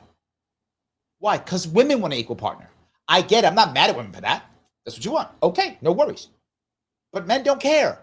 And again, women take that. This is what the other comment was. They'll take not caring about minorities as an attack on minorities. This is when it comes to women. Not caring about your finances is not an attack on your finances. It's just I don't care. But it does. I'm not mad at you if you make money. I'm not mad if you don't make money. I'm not mad either way. I just, to Mike's point, please don't compete with me. That's not what I want. In fact, I think I told you guys this story before. I spent some time trying to help women. One of my consulting gigs is getting women in New York City to find husbands. I've got a couple women to find husbands already. I tell them several things. But one of them I say is, and remember, the women in New York City are very special. Why are they special? Because this is a mecca for talented women. Now, there are talented women everywhere, but they flock here. By percentage, there are so many educated, talented, confident women in the city compared to other cities. This city has the biggest, and it makes you angry too bad. It's just true. The data is in, they flock to the city. Like there's no tomorrow. It's just true. What does that mean? I tell them, I say, do not date a man who is in your industry at all. Well, that's the men I meet. Stop dating them. Because you are by default competing. It's going to turn them off, and they're just going to sleep with you and ghost you. They're going to sleep with you because you're hot. Because wealthy women always hot because they spend all the money to be hot. Some of them are naturally hot. Some aren't, but they're all hot because they spend the money to be hot. So they're all hot. So the men sleep with them and leave them and ghost them, and they can't understand why. Stop dating men in your industry. To your point, Mike, they don't want to compete. So date men in other industries. So you're not competing. So now that's what you do. Competing is a terrible thing. It ruins relationships constantly. You're correct. You are correct. Absolutely. So Honest Elk says, Scott Galloway has some great thoughts about what it means to be a man. True, except he blames men. He doesn't blame the system at all. He only blames men. You're right, but Scott Galloway is a guy who thinks lockdowns are awesome, government's good, and he doesn't blame the government or systems at all. He only blames men. That's the issue. Peter says, Democrat men leaving the party are too weak between the ears to stick up for marginalized communities like immigrants and trans. 100% not true. That's utterly not true, Peter. Not true. I'm not a Democrat, and I stick up for marginalized communities all the time. All the time. I'll never be a Democrat. Not true. Absolutely not true. The problem is they don't care. Why don't they care? Because they're failing. People who think that way are almost always privileged. I'm not joking. You see the women on The View, people like that. Why won't you care about the gay and trans community? Because I can't pay my rent. That's why. Why am I giving the trans guy or the gay guy or the black guy or the whatever guy money when I can't pay my goddamn rent? Because I'm broke. Because I'm unhappy. Because I'm contemplating suicide. Because my life is shit. So I don't care about them. That doesn't mean they're weak between the ears, my friend. It means they're hurting. And the people who will say that are people who aren't hurting. If I'm doing great, I'll stand for everybody. What happens when I'm not doing great? When I'm unhappy? When I'm broken? When 6 in 10 young men can't find a date? How about that? When they can't get good jobs? When the women are out competing them in every single place? You want to care about marginalized communities? Peter, what's wrong with you? How privileged are you? Where's your head? No, you have to understand these things. You went right to insulting also. Again, dismissing. You see it constantly. Not dealing with the issue. And I'm not saying it's right. I'm literally saying, and you heard me say it off the bat, it's not bad that women are doing well. It's bad that culture hasn't caught up to it. That's the problem. Culture has not caught up to this at all. This happens so fast. It's a generational issue. Look at Gen X women and boomer women. They did not have it this good. Boomer women, oh my God, they did not have it this good at all. It's kind of millennials, surely Gen Z. Kind of millennials. That's where the shift came in millennials. That's where the shift came. Gen Z, Gen Alpha, absolutely true. You're wrong, brother. You're just insulting. I'm just going to make them feel bad. No, not a thing. Shelly says, I don't think the must-Trump argument is as bad as people want it to be. Putting two people together for 24/7, there'll one day be a fight. Yeah, and they're also very much both two very strong personalities. Yeah, absolutely. Yep. Ryan says, how about just having a conversation with men and find out what's in their mind? That's one way of winning over former Democratic men. Yes. Or how about this? Just respecting them, Ryan, and not just insulting them. Not just calling them names, saying they're stupid, saying they're Yahtzees with an N. How about not insulting them? What this last election said, and it keeps coming back. I said this 7 months ago, and I was right then, and it keeps coming back. This last election was, I'm tired of being scolded. I am tired of being scolded. So I'm going to vote against you. It's what Bill Maher said years ago when these Democrats were looking at him and going, why do these stupid, and insulting, of course, and it was women insulting men, of course. Why do these stupid guys vote for Republicans? They vote against their best interest. Why do they do that? Why do they do that? Blah, blah, blah, blah, blah. And he said, because they hate you. Because they think you hate them. Because they do. Politics is not logical. Politics is emotional. You be mad at me all day long. Doesn't change that. Doesn't change it at all. So, all right, let me see if I can find some more people yapping here. Over on Instagram, Shoot the Glass says, Democratic Party is now a women's party. It's true. It's the party of educated women. And again, educated, that means you have a college degree. That's what the Democratic Party has become. It is that, absolutely. Yes, absolutely. So, all righty. Shoot the Glass goes on to say, how do we deal with it? We ignore them like we've been doing. True. Sadly, that's what it's about. Rep. John Sunday says, run for governor again. I might do that. Yes. Dan Donnelly says, 20 million? Yes, it's worth it. See, he knows. Yeah. If I got to sell out 20 million is my number. That's my number. You got 20 million? I'm a Democrat. Done. That's my sellout number. All right. So anyone who's listening, wants to get rid of me, that is my number. So just so you're all aware, yes, I'm viable. It's just the high price. That's it. That's my number. You take care of me. If I ever start going, I got to tell you, these Democrats are on board. You know, they wrote me a check for $20 million. You'll just know that. And if you're my friend, you probably hit me up with some cash. I'm having some cash for you. So you can just come to me. I'll probably give you some cash because I'm going to have $20 million. So the next time you hear me going, Democrats, man, they got some good ideas. I got $20 million. You'll know. In fact, you know, since I just told you guys, my number might have to go up a little bit because I'm going to pay you guys off. So I might go 25 million now, just so I can write you guys some checks. Just saying, you'll know. That's the whole thing. So, my VLA says, Larry, what's your thoughts on California riots and Trump policy? I don't know. I didn't pay attention. Does that happen today? I don't know. Well, what are Californians writing about? I don't know. I didn't pay attention to that. So I wish I had more time today. I had no time to look at stuff. Let me Google it real fast. I don't know what it is. Some riots in California. I didn't even know. Oh, it's ICE stuff. Oh yeah. Yeah. It's ICE. Okay. Yeah, clash. Okay. It's ICE raids. Oh, okay. Yeah. Trump. Look, to be forward, I'm not exactly happy with, and what I was worried about with Trump's immigration policy, a lot of it has come to pass. I said there's no way that he could throw all the people out he wanted to throw out. It's physically impossible. We don't have the money, the people, the infrastructure. It is impossible. It cannot be done. I told you that a year ago. However, we should close the border and fix things so we can fix things. I was okay with that. I was okay with fixing the border. And that he did. Credit to that. The throw the people out was never going to happen. I told you that for two reasons. One, we can't physically do it. And remember, big business wants them here or they wouldn't be here. So big business is not going to let him throw all of them out because big business wants them because all the men have checked out and the women don't want those jobs. So the immigrants going to take those jobs. The migrants take those jobs. I know you don't like it. Big business does. And they're more powerful than you. And the government cares more about them than you. I know that sucks. And that's true. I often say things that suck, but it's still true. So that's why I knew that wasn't going to happen. So, but Trump said he's going to deal with the immigration. People do want immigration handled. It's true. I don't have to like it, but if he sends in the National Guard or whatever he does, it's totally fine.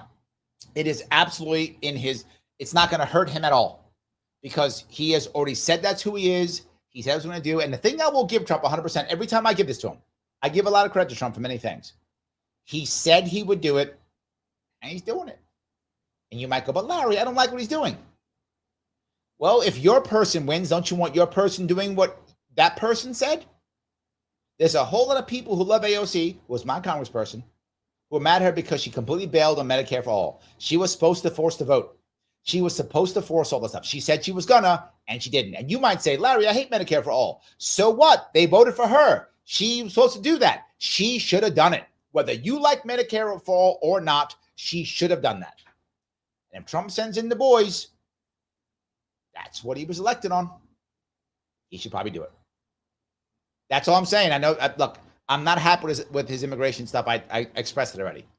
But he won the election, and a big part of that was immigration. And he has been delivering on that. He was never going to deliver on that deportation thing ever. He hasn't even reached Obama numbers. Did you guys know that? Trump hasn't reached Obama numbers. That's true. So he was never going to. And of course, he put people in jails. I mean, the things I was worried about is already happening already. So yeah, I kind of saw that coming. Anyway, let me just keep going down here. Let me see if I can grab down here a couple more of these. Alrighty. Kim came on. That's good. Okay. Joel says, put me on the list that doesn't want to get serviced by Democrats. Depends on who's doing the servicing, Joel. I might be changed on that one. And is it 25 million bucks? So, I mean, if it's that, maybe. Kim says, men have been degraded since the 60s. They're sick of being denationalized. True. And sadly, some men don't know how to figure this out. Like they don't know where to go with the lack of male role models. I think that's part of it. So, yeah, I think that's part of it. Yes. So, all right, Kinzuki says, no accountability. Shocking. I know, right? Yes. Adrian says, what kind of fathers these women have? You will find the lack of fathers doesn't just hurt men. It hurts women too. The broken idea of the court system, divorce, it trashes everything. It does. It hurts men and women. People think of it only hurting boys. It does hurt boys. It hurts girls too. Without particularly, generally speaking, one of the biggest things you'll find is when kids are young, they need more of their mother than the father, but both obviously. And as they get older, teenagers, they need more of their father than the mother. Again, both, but more of. You see, there's a shift in need for each as they get older, which is why teenagers, when they don't have a father in the household, really fail badly. They do very poorly in the household when the father isn't around. You see it. It's you might go, Larry, you're making this up. I'm not. The data is in. Do your homework now, and you will see that when it comes to success and however you would measure this, whether that's school, graduating high school, whether that's getting a job, how much money you make, getting arrested, whatever that case may be, doing drug use, suicidal ideation, all those things, whatever that might be. If a child is raised in a single mom, all the things go up exponentially. All of the bad things go up exponentially. If they're raised in both or the father only, same. Lower and the same. Father only and mother father, same. Now people say, well, it's because fathers are better. Not necessarily. There are many reasons why. After a breakup, statistically, there's always exceptions. Men tend to make more money than a woman after the breakup. They tend to make more money. That's not 100%, but that's usually tend to make more money than a woman. So they have more cash. They also tend to be able to pair bond again. The older male is able to pair bond again. The older female is often not able to pair bond again. So then the kid actually winds up getting two parents, not biological, but gets two parents in the household. When with single mom, often they don't. Again, it's demographics. Not always true. There's always exceptions. But so that's why the odds begin to change. You'll see that happen. It's a constant. Again, do your homework if you think I'm wrong. It tends to be true. So, all right, so if I grab here. Where are we here? So many of these, I really appreciate it. Midwest says, with the Libertarian Party showing last year, do you think that the Green Party is a dominant third party, or not? Do you think Liberal Party USA will be getting momentum?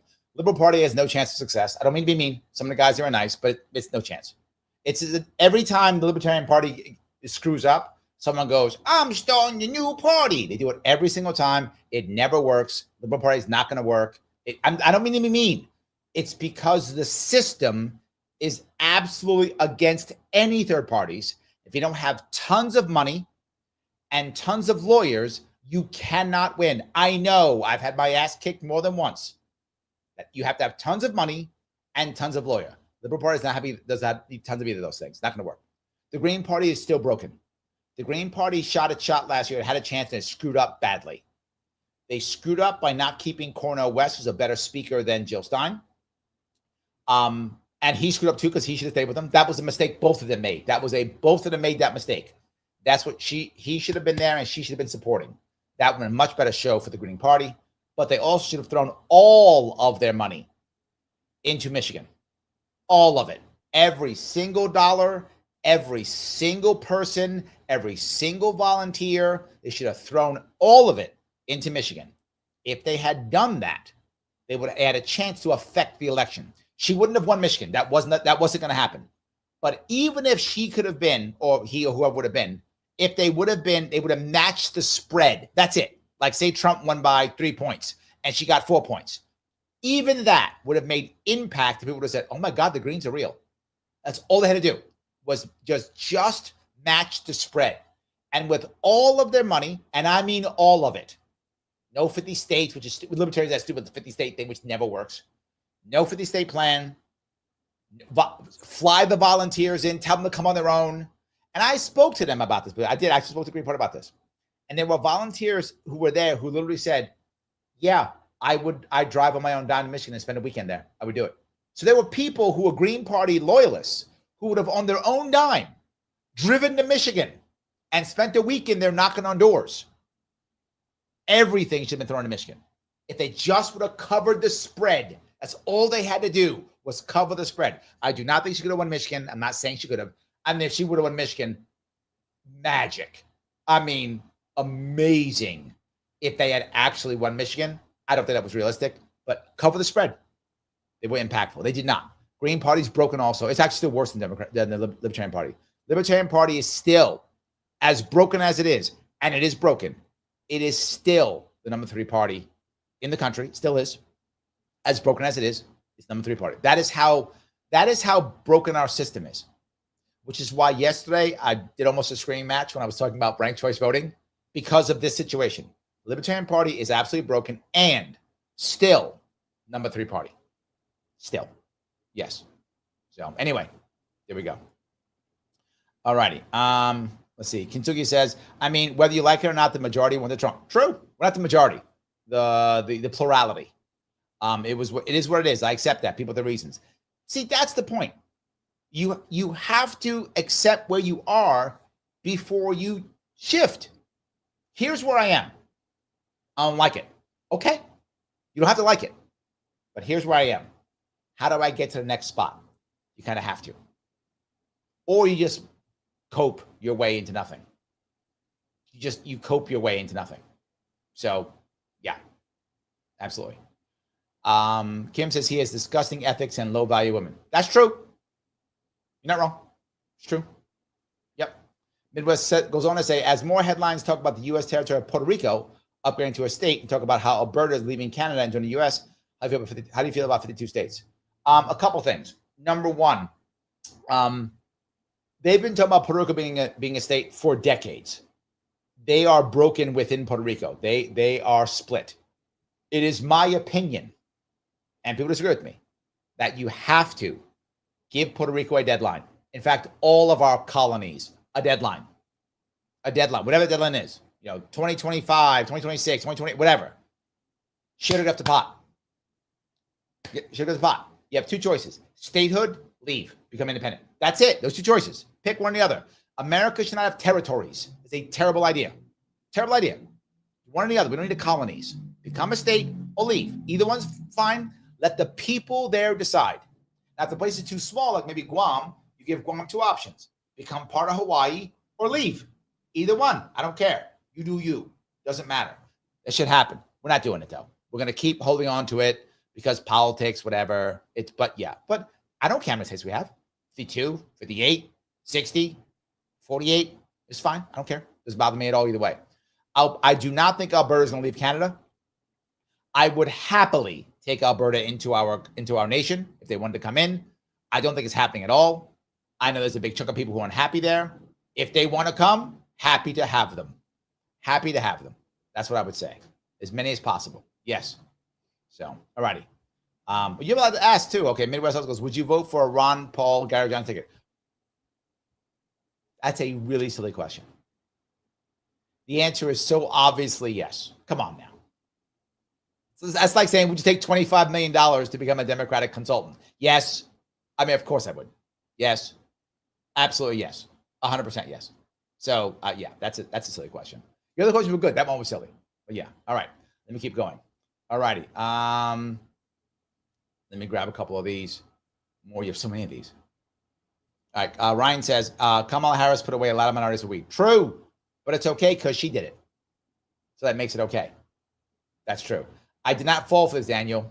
Dirty judges, by the trigger Larry. I didn't fall for it. See, I was good. I didn't. Mike's watching. He'll get mad at me. So I did not fall for it. I did not get triggered. See, I was good. I appreciate that. Yes. All righty. Swarber says, what is Amber smoking? No, Amber is actually very common. There are lots of people who think exactly how Amber thinks. I'm glad she's here. I hope she listens and sees people. I hope she does. She may not. She may have walked away already. I don't know. I hope she's staying there. But no, lots of people think that way. Lots of them all over. Kintsugi says, Larry's definitely not a conservative. It's true. I'm not. But here's the difference, Kintsugi. I respect conservatives. I respect them. I respect liberals too. I respect them. I don't like when either of them just starts going, you're bad because you're libertarian. But I definitely respect them. Absolutely. Yes. Yeah, see, Mike's mad at me already. He's like, be more conservative. He goes, because you're way not too conservative, my brother, but get more conservative. See, he wants me he wants me more conservative every day. He's always trying to get me to be that. Yeah, absolutely. Yes, 100%. Yeah. All righty. All right, see, Kazui agrees. She's a little more conservative, just a smidge. Okay, see, everybody wants to be a bit more conservative. There we go. Super Weapon says, Larry, it would be awesome if you did an episode on the bogusness, on the uselessness of grand juries today. Also, the specific New York State court system you mentioned. It's not a bad idea. For those of you who don't know, a grand jury just decides whether or not you should be charged. A grand jury can throw out. Have you ever heard this saying, he's been indicted? That means you can be charged, is that means, right? So if someone says, hey, Daniel beat me up or whatever, Daniel beat me up. Well, then for us to actually charge Daniel, a grand jury, which I think is 21 people, I think. 24, 20 something. I forgot what it is. It's 20 something people. And I think it's 24 people and 21 have to say yes. Something like that. My number's going to be off on that, but I think it's 24 people and 21 have to say yes. If I remember, if my memory is serving me well today. So basically they say, here's the evidence. Can we charge him? And grand juries go, yes, yes, yes. It's garbage. So now they go, he's been indicted. Like that's the end of the world. 21 people who just go yes all day and almost never say no. Act like he's been indicted now. The world's ending. That's what indicted means. Indicted means a grand jury said, you can charge him. It doesn't mean you're guilty. It means they believe there's enough evidence to charge. And generally speaking, the person who's charged doesn't have to be there and often isn't. So it's just a DA providing evidence to a bunch of juries on how bad somebody is. Well, of course they say, yeah. And they'll say, and he might have done this massive, horrible thing. Well, let that guy go. So you think, well, I'll give him his day in court. Realizing that once you indict him, now he's going to jail. Because remember, how it works in this country is if you can write a check for 6 figures or more, you can get a fair trial in America. If you can write a, and if you get convicted, you can get fair sentencing, which is important too. Just because you did something doesn't mean you need to go to jail forever. I know some people think you're a felon, so you're evil forever. No, you should get the sentence that's required for what you did. So if you can write a check for 6 figures, you can get fair trial and fair sentencing. If you write a check for 7 figures or more, you can get a great trial and maybe get off if you're guilty. If you can't write either of those checks, you are guilty. Just play. You are guilty. Just play. You're guilty. And when a grand jury goes, yeah, put him away, they should ask, what's his net worth? His net worth is whatever, $10 million. Okay, indict him. What's his net worth? $100. Damn it. All right, let him go. He's guilty. So yeah, I'm teasing, but you know what I'm saying. I'm teasing. So yes. All righty. All right, Min was asking a lot of questions about Libertarian Party. Fine, she goes, are you still in the Libertarian Party or has that changed? And she says, I'm still a lifetime member. Hasn't gone away. I can't be a member in New York State. There's no such thing. I was just at a Libertarian event in Michigan 2 weeks ago. I just raised money for the party, the national party 2 weeks ago. So yeah, absolutely. So, all righty. Midwest says, we're in a liberal party. Yeah, I told you, they have no chance. Not because they're bad people. It has to die off. It'll be, yeah, it has to. It can't survive. Yeah, it can't survive. And because of the system. I wish there was a better way. I wish there was a better way, but there isn't. Yes. All righty. Let's see if I can go here. All righty. Some more. So many of these. Gagnon says she's trying to grift for those millions, and it's working. And it's working. Kinzog is Reddit successful. Yes. So why in the world would you think, let's go to Reddit to figure out what the men want? What? Yeah, absolutely. 100%. Then you side for Reddit and all the yes, correct. Absolutely. 100%. Mike says, Larry, now we know where the Dems got the idea that men want to be progressive. They polled Reddit. Bingo. Yes, they polled the Redditors. That's what they said, you know what? Let's poll Reddit. That'll tell us what men want. Exactly right. I know me and you, Mike, we're on Reddit every day trying to figure out what yeah, that's true. Every day we're on. Every day. 100%. Kenji goes, Reddit's toxic as hell. Yes, absolutely. Honest out goes, they go to places of weak men expecting to gain insights into strong men. You're probably not wrong.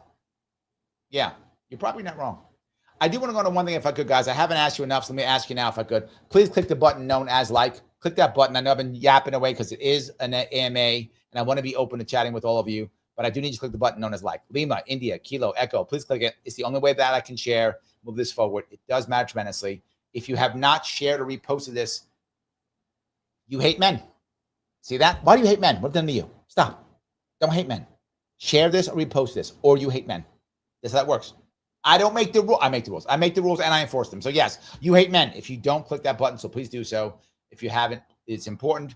On top of that, please subscribe to Larry Sharpe. I'm sorry, Sharpe Way YouTube if you can. Click on notifications. Make sure you do that. If you want your stuff to go to the front, you can super chat me on YouTube or rant me on Rumble. Membership matters, guys. If you can, $49 per month. Click that join button. Become a member. The more members I get, the less work I have to do. And I was doing a lot of work today, even on a goddamn Saturday. Try to take some time off tomorrow if I can. Not sure I can, but I'm gonna try to. I may do a show tomorrow. I know, because I'm traveling next week. I'm going to Freedom Fest next week. So I'll be in Palm Springs for 4 days next week. Shaking hands, kissing babies, all the things. By the way, I'll be doing a bunch of stuff on X, by the way, on the Freedom Fest X, the Freedom Fest X account. I'll be doing a bunch of stuff, a bunch of X spaces and a bunch of lives on that. I'm working for Freedom Fest there, being an ambassador for them. So we'll see that. So yeah. Any case. All right. P says over on Rumble, does a jury make sense for family court? Currently, there's no jury. That's correct. In family court, there's no jury. It's just a judge, which is a terrible idea. But the problem is, do you want to share all your stuff? And I would say yes. I think a jury is a great idea because more people who've been through the garbage would actually be able to go, this is just garbage. So yes, I think a jury is a great idea when it comes to family court too. I do. Now, again, maybe you make a change when it comes to testimony of minors. You may make a change for that if you want to. I could understand that and accept that. But otherwise, I completely agree. So I'm okay making that shift, right? Again, you hear me all the time. Consenting adults. Yes. Honest Elk says, men want women that are strong in traditional female roles. They don't want to feel like they have to compete in their male roles. I think you do find some men who don't mind, who don't necessarily want traditional female women. I think you do feel that.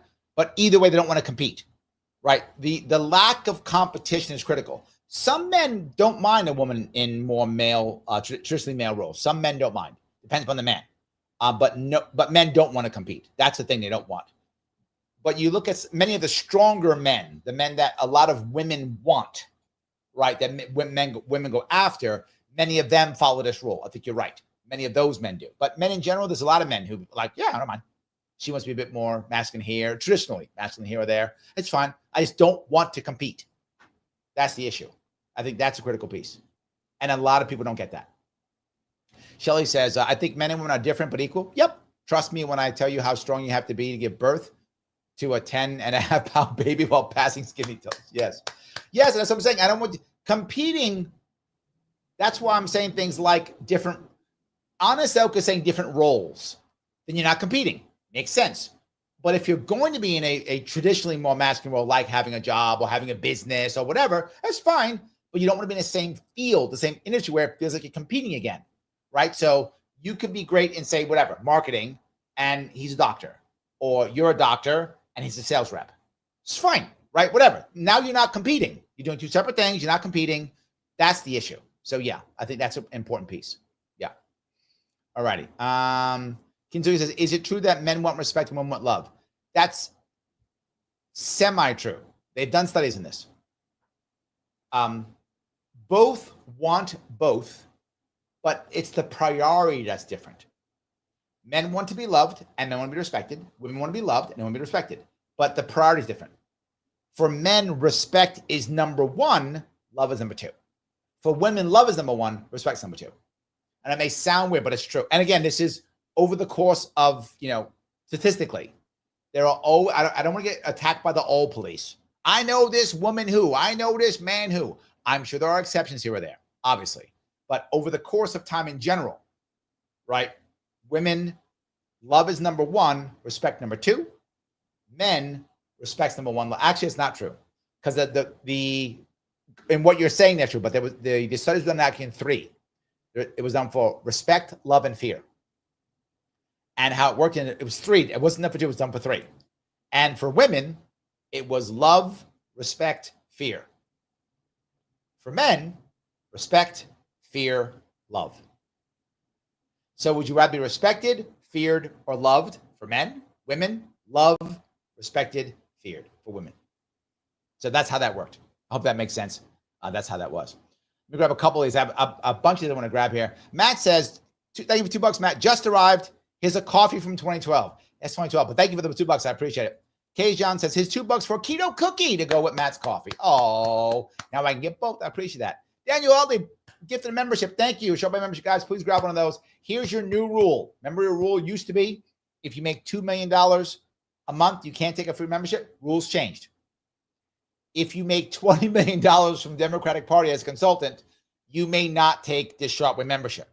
If you make less than $20 million a year, then you may take the membership. But if you make $20 million or more, you may not take this membership. Pay to $499. You make $20 million a year. Stop complaining. Pay to $499. But if you make less than $20 million, like Democratic consultants, you may take this membership. Okay, that's the new rule. The rule has changed. $20 million. So all you $20 million a year earners, don't take that. So I'm saying. All right. Adrian says, making money doesn't make a man or woman strong. Inner strength is better. True. But the problem that we have, Adrian, with this is one of the things that also hurt us in relationships is dating apps. Dating apps and social media tend to make people feel like they're worried far more about the more surface things, right? That's much stronger now than it's ever been. There've always been men and women who look for only surface. That's always existed. Now it's more than ever. So a lot of people are looking, well, how much money does he make? That's a huge thing now. Just is. So I'm not saying you're wrong. I'm saying social media emphasizes that. If that makes any sense. So yeah. All righty. Go down here if I can. Ganjan says, when a woman on a first date's asking me specific details on stuff like what's her plan to get a house, etc., my instinct tells me she really isn't interested in me, just what I have to offer. Well, here's the issue, Ganjan. It may not be that. What she may be worried about here, and this is a question you want to ask her when she goes on this road, you want to start asking about, like, how was her last boyfriend? How was her last relationship? If what she may be asking, very often when women ask questions, men are far more direct. Women aren't as direct. So the question may not be actually, do you have a plan to get a house? What she may be asking you is, are you dating with intention? Do you actually want a relationship? Right? That's what she's asking. Her worry is, particularly if she's older, and when I say older, I mean over 30, over 35, over 40. If she's older in a dating market. If she's in her 20s in the dating market, probably not, but she's in the 30s, 40s, 50s in the dating market, she's more concerned. If she's 40s or 50s, she may already have had a relationship already. She may have kids now, right? If she's in her 30s, she may or may not. Depends on where she is, right, in her life. But she may have, say, maybe she spent the last 7 years with some guy in what she called a situationship, which is not a thing. Women made that up. That's not a thing. But they think they're in a situationship for like 7 years or 5 years. So she doesn't want to fall into that again. So she's asking that question so that you can answer and she'll feel comfortable that she's not in a situationship, that she's actually dating somebody who actually wants a relationship and doesn't just want a woman to sleep with every once in a while, right? Saying that is telling you, is what she's telling you is she doesn't just want a sleep around relationship. Now, some women do. You can find women who are happy to sleep around with you all day long. Some women want that. This woman is trying to show you, maybe in a not a great way, that she's not interested in that. And she wants you to not be interested in that. Now, she could be a gold digger. It's possible. They exist. But gold diggers often don't ask questions like that. Like, that's a plan to. That's not a gold digger. A gold digger is like, so where do you live? So you should check out where your house is, right? That's a gold digger. This woman probably isn't. She's probably worried because she's probably fallen, or maybe her friends have fallen into it, or maybe she's fallen into it. So I wouldn't assume that from this question. You guys see why I do this? This is why I do. Yeah, I wouldn't assume that from this question. This question probably should tell you that she is worried about what the relationship she's had in the past. That's what I was talking about. So yes. All right. Phil says, when I was in college, there was this one girl that I ended up reading newspapers with in between classes and talking about movies. I realized that's what I wanted, a woman who I could talk to. Yes, when I can talk to. Yes, absolutely. Yes. All righty. down here if I can. All righty. Adrian, talking to continue. I have to admit, I like physical strength as well and a little bit of protectiveness. Yeah, I do think women like that. It's a common thing. Common thing. Yes, absolutely. Joel says the severe eyebrow thing scares me, much the way clowns do. I don't like a lot of makeup. Most men, to be forward, don't like a lot of makeup. There are some who do, but there's an exception. I was talking to my daughters about this. If you're looking for attention from men, you just want attention, and you're not interested in a relationship, you just want male attention, you want men to come at you, you want to be seen as a sexual object, and some women want that. No judgment, you do you. Lots of makeup's a great idea. Lots of makeup, just like a hoochie, great idea. It does work. That's what women do it. Totally works. If you're looking for a relationship, if that's what you're looking for, heavy makeup is not helpful. If anything, it draws the wrong type of men. If anything, right? It draws men who are not looking for a relationship. Again, if you're not looking for a relationship, you just want to hook up, and hookup culture is rampant all over the place. If you're into hookup culture, great idea. You should do that. Relationship, that's a bad idea. You are going to draw the wrong type of men if you want a relationship. So that's the piece. So, any case. All righty. Let me keep going here. Kentucky says, dating is complicated. Why all the rules? Because men and women don't understand each other. That's why. They don't understand each other at all. And now with social media, which I added, it makes it far worse. Social media puts men who've been spurned into the red pill world, Manosphere world, and the Ganjins world. They become more toxic. And then women go into the Mock Queens world on TikTok, and they become more toxic. So both become more toxic to each other because they fall into their own little circles, right? And you find women start saying, all men are no good, all men are bad. And men start going, all women are gold diggers, all women are no good. And then how's that going to work? So yes, that's a problem. So Jesus got the plan. He says, I like show women how fast I can run. So I always ask them to race on the first date. Smart move. Jesus has got the plan. Got the plan. Kintsugi, to answer your big question, though, is you've got to be able. Here's the hard part. If you want to date well, man or woman, you have to be able to be vulnerable. Boy, is that hard. That's very easy for me to say. It is not easy to do, but you really got to be vulnerable.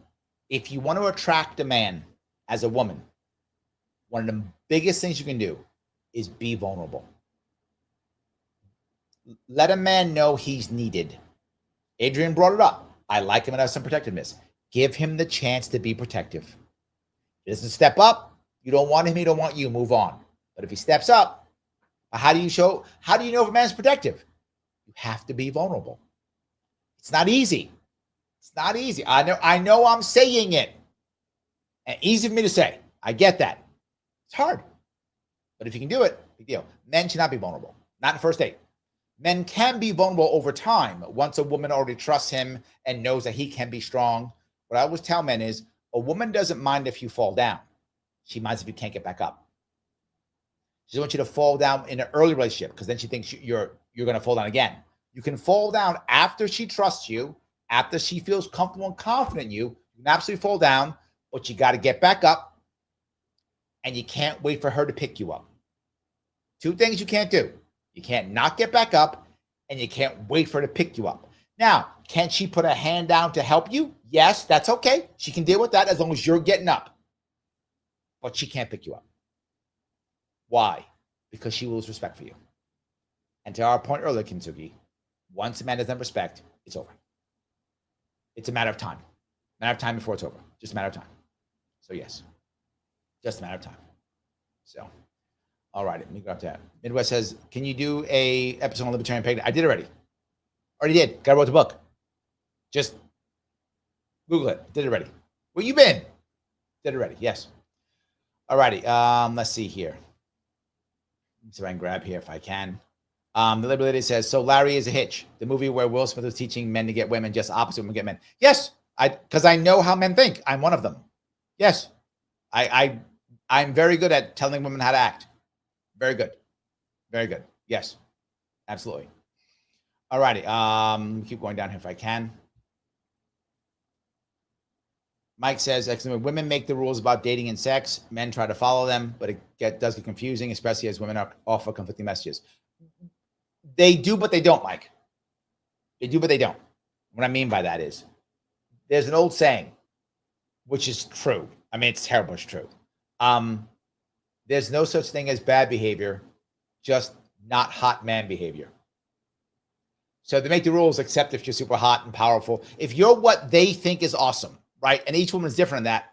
But if you say you're a woman who likes a certain type of man, whatever that type of man is, right? In Adrian's point, protective, strength, whatever's your thing.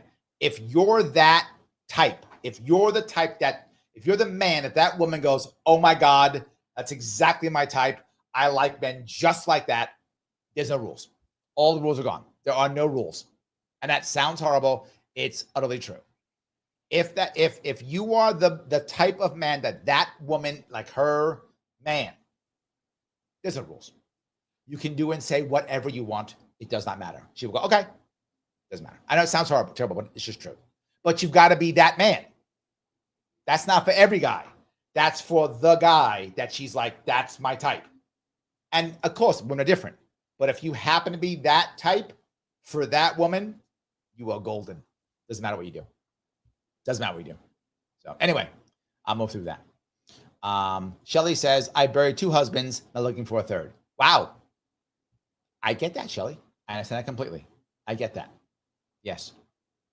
So, Monk says, Larry, thanks for answering my question. Sorry about the typo. I meant to say we instead of he. Oh, no worries. I'm glad we were able to have a conversation. So, yes. All righty. Let me grab a couple more of these. I'm over on Rumble now. P says, keto alert. Dean discovered how to make keto mashed potatoes. It tastes just like mashed potatoes, but has no potatoes in it. More evidence that we are in virtual reality. I'm going to guess cauliflower, because that's how my daughter makes mashed potatoes. She makes it with cauliflower. That's how she makes it.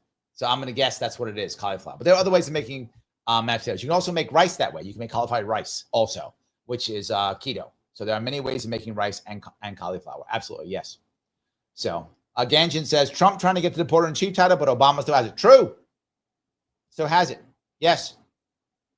Yes, absolutely. So Kentucky says, it definitely hurts girls too. Yes. Not having a father around hurts. It does. 100%. 100%. Yes. Let me see if I go down here again. Yeah, daddy issues are bad for both men and women. Right? Absolutely. Kentucky says, but I'd argue fathers should be physically and emotionally present. Sometimes the latter is missing. True. No, you're right. Yes, of course. Look, just because a father is physically there doesn't mean he's actually there. You're totally correct, Kentucky, right? You want to be both if you can. And that also doesn't mean you're going to fall apart and fail. And to be forward, you don't have to have a father in your life to be successful. Not required. 2 things. Number 1, any positive male role model who you feel loved by will do, right? That could be an older brother. That could be an uncle. That could be a grandfather. That could, in theory, be just a family friend in theory, right? Depends. But you have to feel like you are loved by that older man. That will help you. And if you don't have any of that, doesn't mean you're going to fail. It just does lower the odds. It hurts you in your failure. I see how long it took me to get my shit together in my own life. And that was clearly affected by me not having a father in my life as a teenager. My father passed when I was 11. I didn't have a father as a teenager. And I look back now, it's so obvious how it affected my success. It slowed me down by at least a decade, if not more, maybe more. I'm a decade behind or more because I didn't have a father in my life. No doubt. And that's me. Other people probably had similar issues.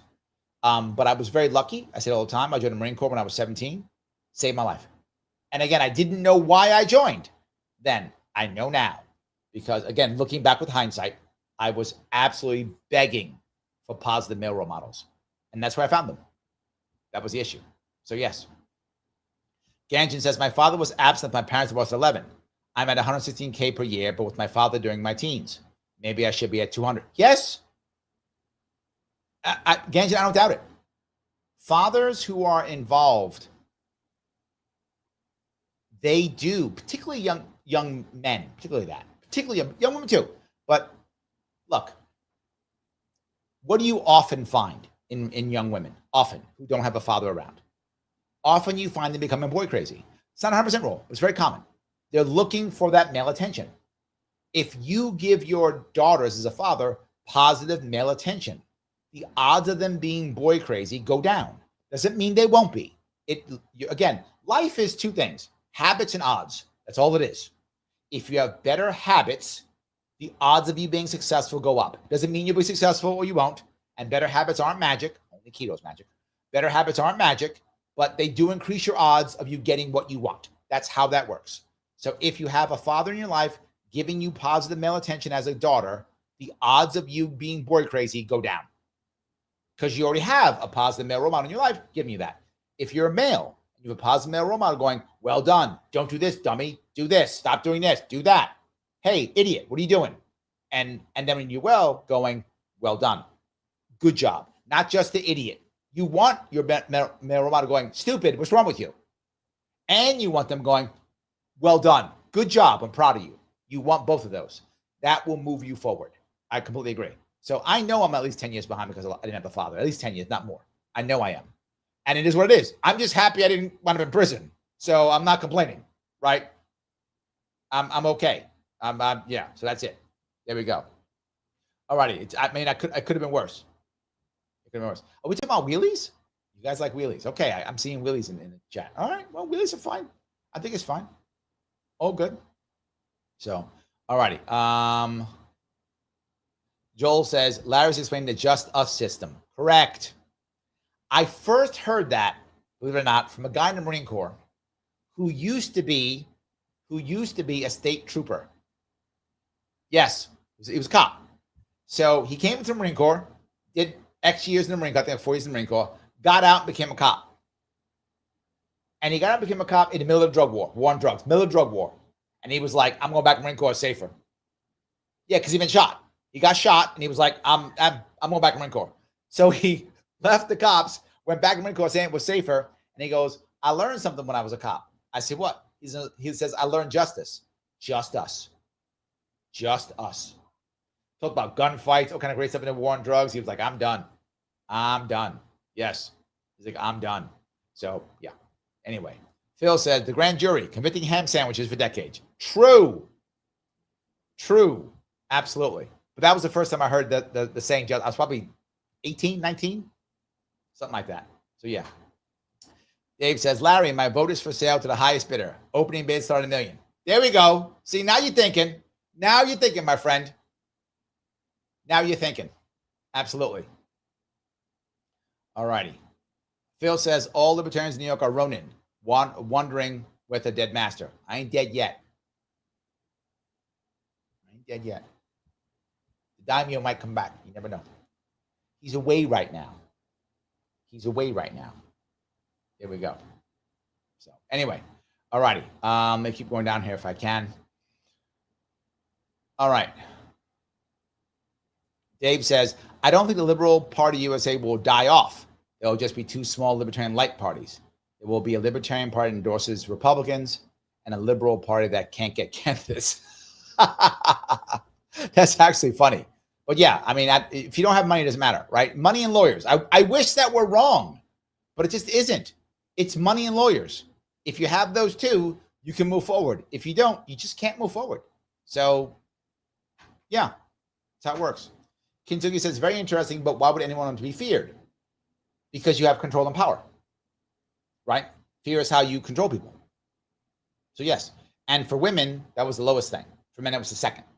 So, actually, rather be feared over that. Fear is also a form of respect. It's a form of it. It is not true respect. It is a form of it. So, yes. See, Ganshin says it. I thought 4 equals respect. In The Prince, Niccolo mentioned that he'd rather be feared than loved, but ideally both. Yes, that was the thing. Would you rather be feared or loved? So what in the study, study's wrong. In the polling they did, not the study, they used 3: feared, loved, respected. I think they are not synonymous. Fear and respect are not. People say that. It's biblical, actually, also. Respecting God is to fear God. That's why they said you're God-fearing, meaning you're God-respecting, right? So that's where that comes from. But I think you can respect someone without fearing them. Because most people think fear is the concept of, I'm afraid that you will smite me or harm me. But you could fear someone, not their physical wrath, but just fear the disappointment.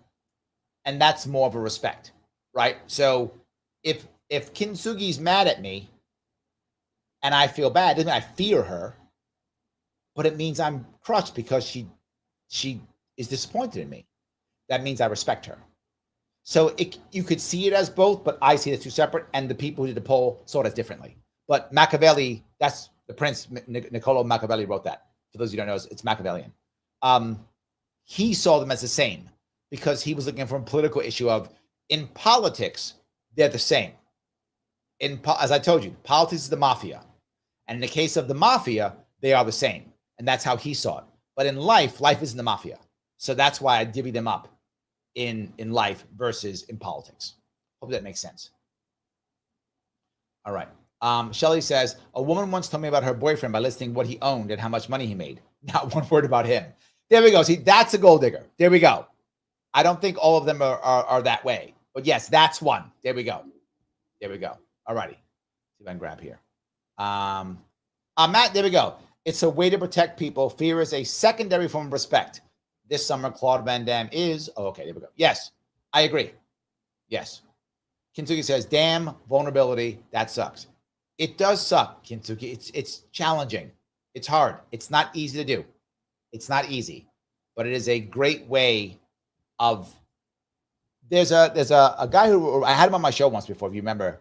Dr. Mark Goulston. He's a brilliant, genius guy. Wrote many books. Guy, I love him. One of my mentors. He talks about the idea in his book of baring your throat. He's about this in business. This is business, but it still works in life too. Baring your throat. He goes, if you're in trouble, you're not sure you're in trouble. He goes, just bare your throat. Say something that is utterly vulnerable in the middle of your team, because you will immediately know who is who. The people who are against you will immediately attack. Oh, there he is. Beat him up, call him bad names, attack. The people who actually care about you will defend you. No, get back. And some people won't care. They're going to the phone. Oh, he about to get killed? No, well, what are you going to do? They'll be on the phone. They don't care. But you bare your throat, and you now see who is there. You see what's real. That's a gamble, Kintsugi. But it does work. I've done it before. It does work. So, yeah, I'm not saying it's easy. Finding a relationship is not easy. It's not. I wish it was. It's not easy. And there will be failures. But I think you do have to show some vulnerability. Shelley says it, a protective man is best. How do you know? If you aren't, if you aren't vulnerable. Yes. Joel says, it's easy. Just be over 6 foot tall and make over $250K a year. Done and done. There we go. Yes. Yep. Larry, Mike says, Larry, you can't possibly know what men think. Dems know only queen females will understand men on Reddit. True. The Dems know I'm clearly a toxic male who doesn't know anything. So, yes, true. And I don't spend any time on Reddit. So, clearly, I don't know men. You're right. True. You're right. Absolutely. So, all righty. Melvis says, unrealistic rules, verging on insanity, mental illness. The rules are tough, Melvis. They are. And that's why it's so hard, right? The rules are tough. Relationships are tough. They're tougher now than they've ever been. Again, social media does not make it easy, right? And there are a lot of rules we'll come up with, right? If I say this or act that way, I get an ick from a woman. How do I know what that ick is? Each one has their own ick. Each one has their own rule. That's hard. It's hard. If I'm a woman, am I supposed to be too strong, not strong enough? It's hard. What if I'm vulnerable and the guy's a jerk? It's hard. You're right. I'm not fighting you. You're correct. But do you want a relationship or not? And a lot of men you're seeing are being like, no, I don't want one. They don't want to go down the road. Women are doing it too, but men are doing it faster. Like, we're done. The rules are too much. I don't care. It's not worth it. I'm not going to even do it. And that I don't like. I wish more men would be involved and jump on board. I wish more men would. I wish more women would. I wish more women would be less picky. I wish more men would be more open. But that's just me wishing, Elvis. That doesn't mean it's happening. That's just me wishing. That's all. Gene says, on our first date, my husband helped me change my shoes. That was when I knew he was the man for me. Very nice. Nice. Mike says, the more I hear and discuss, the happier I am not to be in my 20s or 30s in dating. It's too draining with too little reward more often than not. Still not fun at my age, but nowhere as problematic as singles. Yes, you're not wrong. You're not wrong, man. Absolutely. Adrian says, Larry, in my younger years, I dated a guy short, tall, variety of ethnicities and skin shades. I only married one. Nice. That's great. I love that. Well, the good thing is, hopefully, you found the one that, he loves you, you love him. That's awesome. And you found the one that makes sense. The funny part is a lot of people believe that they have a type, but that many type that they actually marry. And to be forward, just because you think the guy or gal is super hot doesn't mean they're marriage material. Doesn't mean that, right? There was a joke in that movie Trainwreck. Oh, Jesus, what's the woman? Amy Schumer did that movie years ago. And it was a joke, but it wasn't a joke. The woman's like, don't I want to marry the guy who I have the best sex with? She goes, that guy's in prison. You don't want that guy to marry. It's a joke, but the concept may be real, right? The guy who may be the hottest guy may not be the guy you want to marry. The hottest woman may not be the woman you want to marry. They may be fun to be with, and if you just want to play around, enjoy. That's up to you. But marriage and playing around, two separate things. Two separate things. That's all I'm saying. And I agree with you. So, all righty. Let's see here. Joel says, Larry Sharpe, Sharpe way chat treats everyone like Norman Cheers. Norm, whenever see one. It's true. It's true. Yes. This is a good, I love this chat. You guys know that, right? I love this chat. 100%. Nate says, Kiddo says hi. Oh, she's listening, making comments. I'm glad. She said, you yap a lot. She's not wrong, Nate. She's not wrong. I do yap a lot. It's true. Absolutely true. Yes. Absolutely true. All right. Shelly says, Amy Schumer is hysterical and crude. Yes. It's true. Yes. Absolutely. Guys, I want to ask one more time if I could. Please, if you would, click the button known as like. Lima, India, Kilo, Echo. Click that button. I know I bug you because it matters. It's the only way I can grow, only I can push forward. Please repost this or reshare this someplace. If you don't, as I said, well, you hate troops. What was it? I forgot what I said. You hate men. There we go. You hate men. You hate men. Why do you hate men? And nothing to you. You hate men. So don't hate men. Share this or repost it. It does matter. If you haven't followed me on all my things, please follow me. It does matter. I appreciate all of the super chats and all of the other things I put up tonight. Please, if you can, click that join button, $49 per month. If you can click on that, become a member is always good if you can. If you can't, I get it. No matter what, free. Click the button known as like. It does matter. Yes, it does. Absolutely. So Nick was going to say dating in the post-COVID world stuff. Yes, absolutely true. All this stuff is tough. It's not easy. But I would hope that we would have better relationships and try to get together. I think it does matter. I bring it up often because to be forward, if we aren't pair bonding, not necessarily you or me, but if people as a whole aren't pair bonding, nothing else matters. I'm not joking. We have to be pair bonding. Not necessarily me or you, but us as a whole, we need to be as people pair bonding. It's who we are. We should be bonding. We should be having friends, family, all those things, the best of our ability. We should be having. Doesn't mean we have to have kids or you have to even be married. Doesn't matter. You have to be pair bonding as a group of people. There will be some people who do not want to pair bond. Oh, already have. Shelley's point. She's already married to her husband. She's pair bonded enough. Get it. But we should be pair bonding in general. And if we're not, it's a problem. And for people who go, oh, you're voting this, so you're bad, silly. It is not the most important thing. You support this guy, this gal, silly. Not the most important thing. Again, you have every right to have anything you want, but it's silly. You should be looking for people for more things than that, for sure. Guys, I'm going to ask you after this live, please put in a comment if you would. After, remember the algorithm does love it. If you would put, what do you think about Democrats and men? Relationships and men. This is a men one. So talk about men in the comment. What do you think about men in America, men and Democrats? What do you think about men? Put a comment. I'll try to respond to the best of my ability if I can. I'll try to tomorrow. I'll take some time off, so I might do it. And remember, this is not a live. 2 videos going to pop up here. Please click on 1 and watch for at least 8 minutes. Algo loves that too. I will be on tomorrow sometime with another show because I'm going to be gone next week. So I'll put one more show in. I will see you all very soon.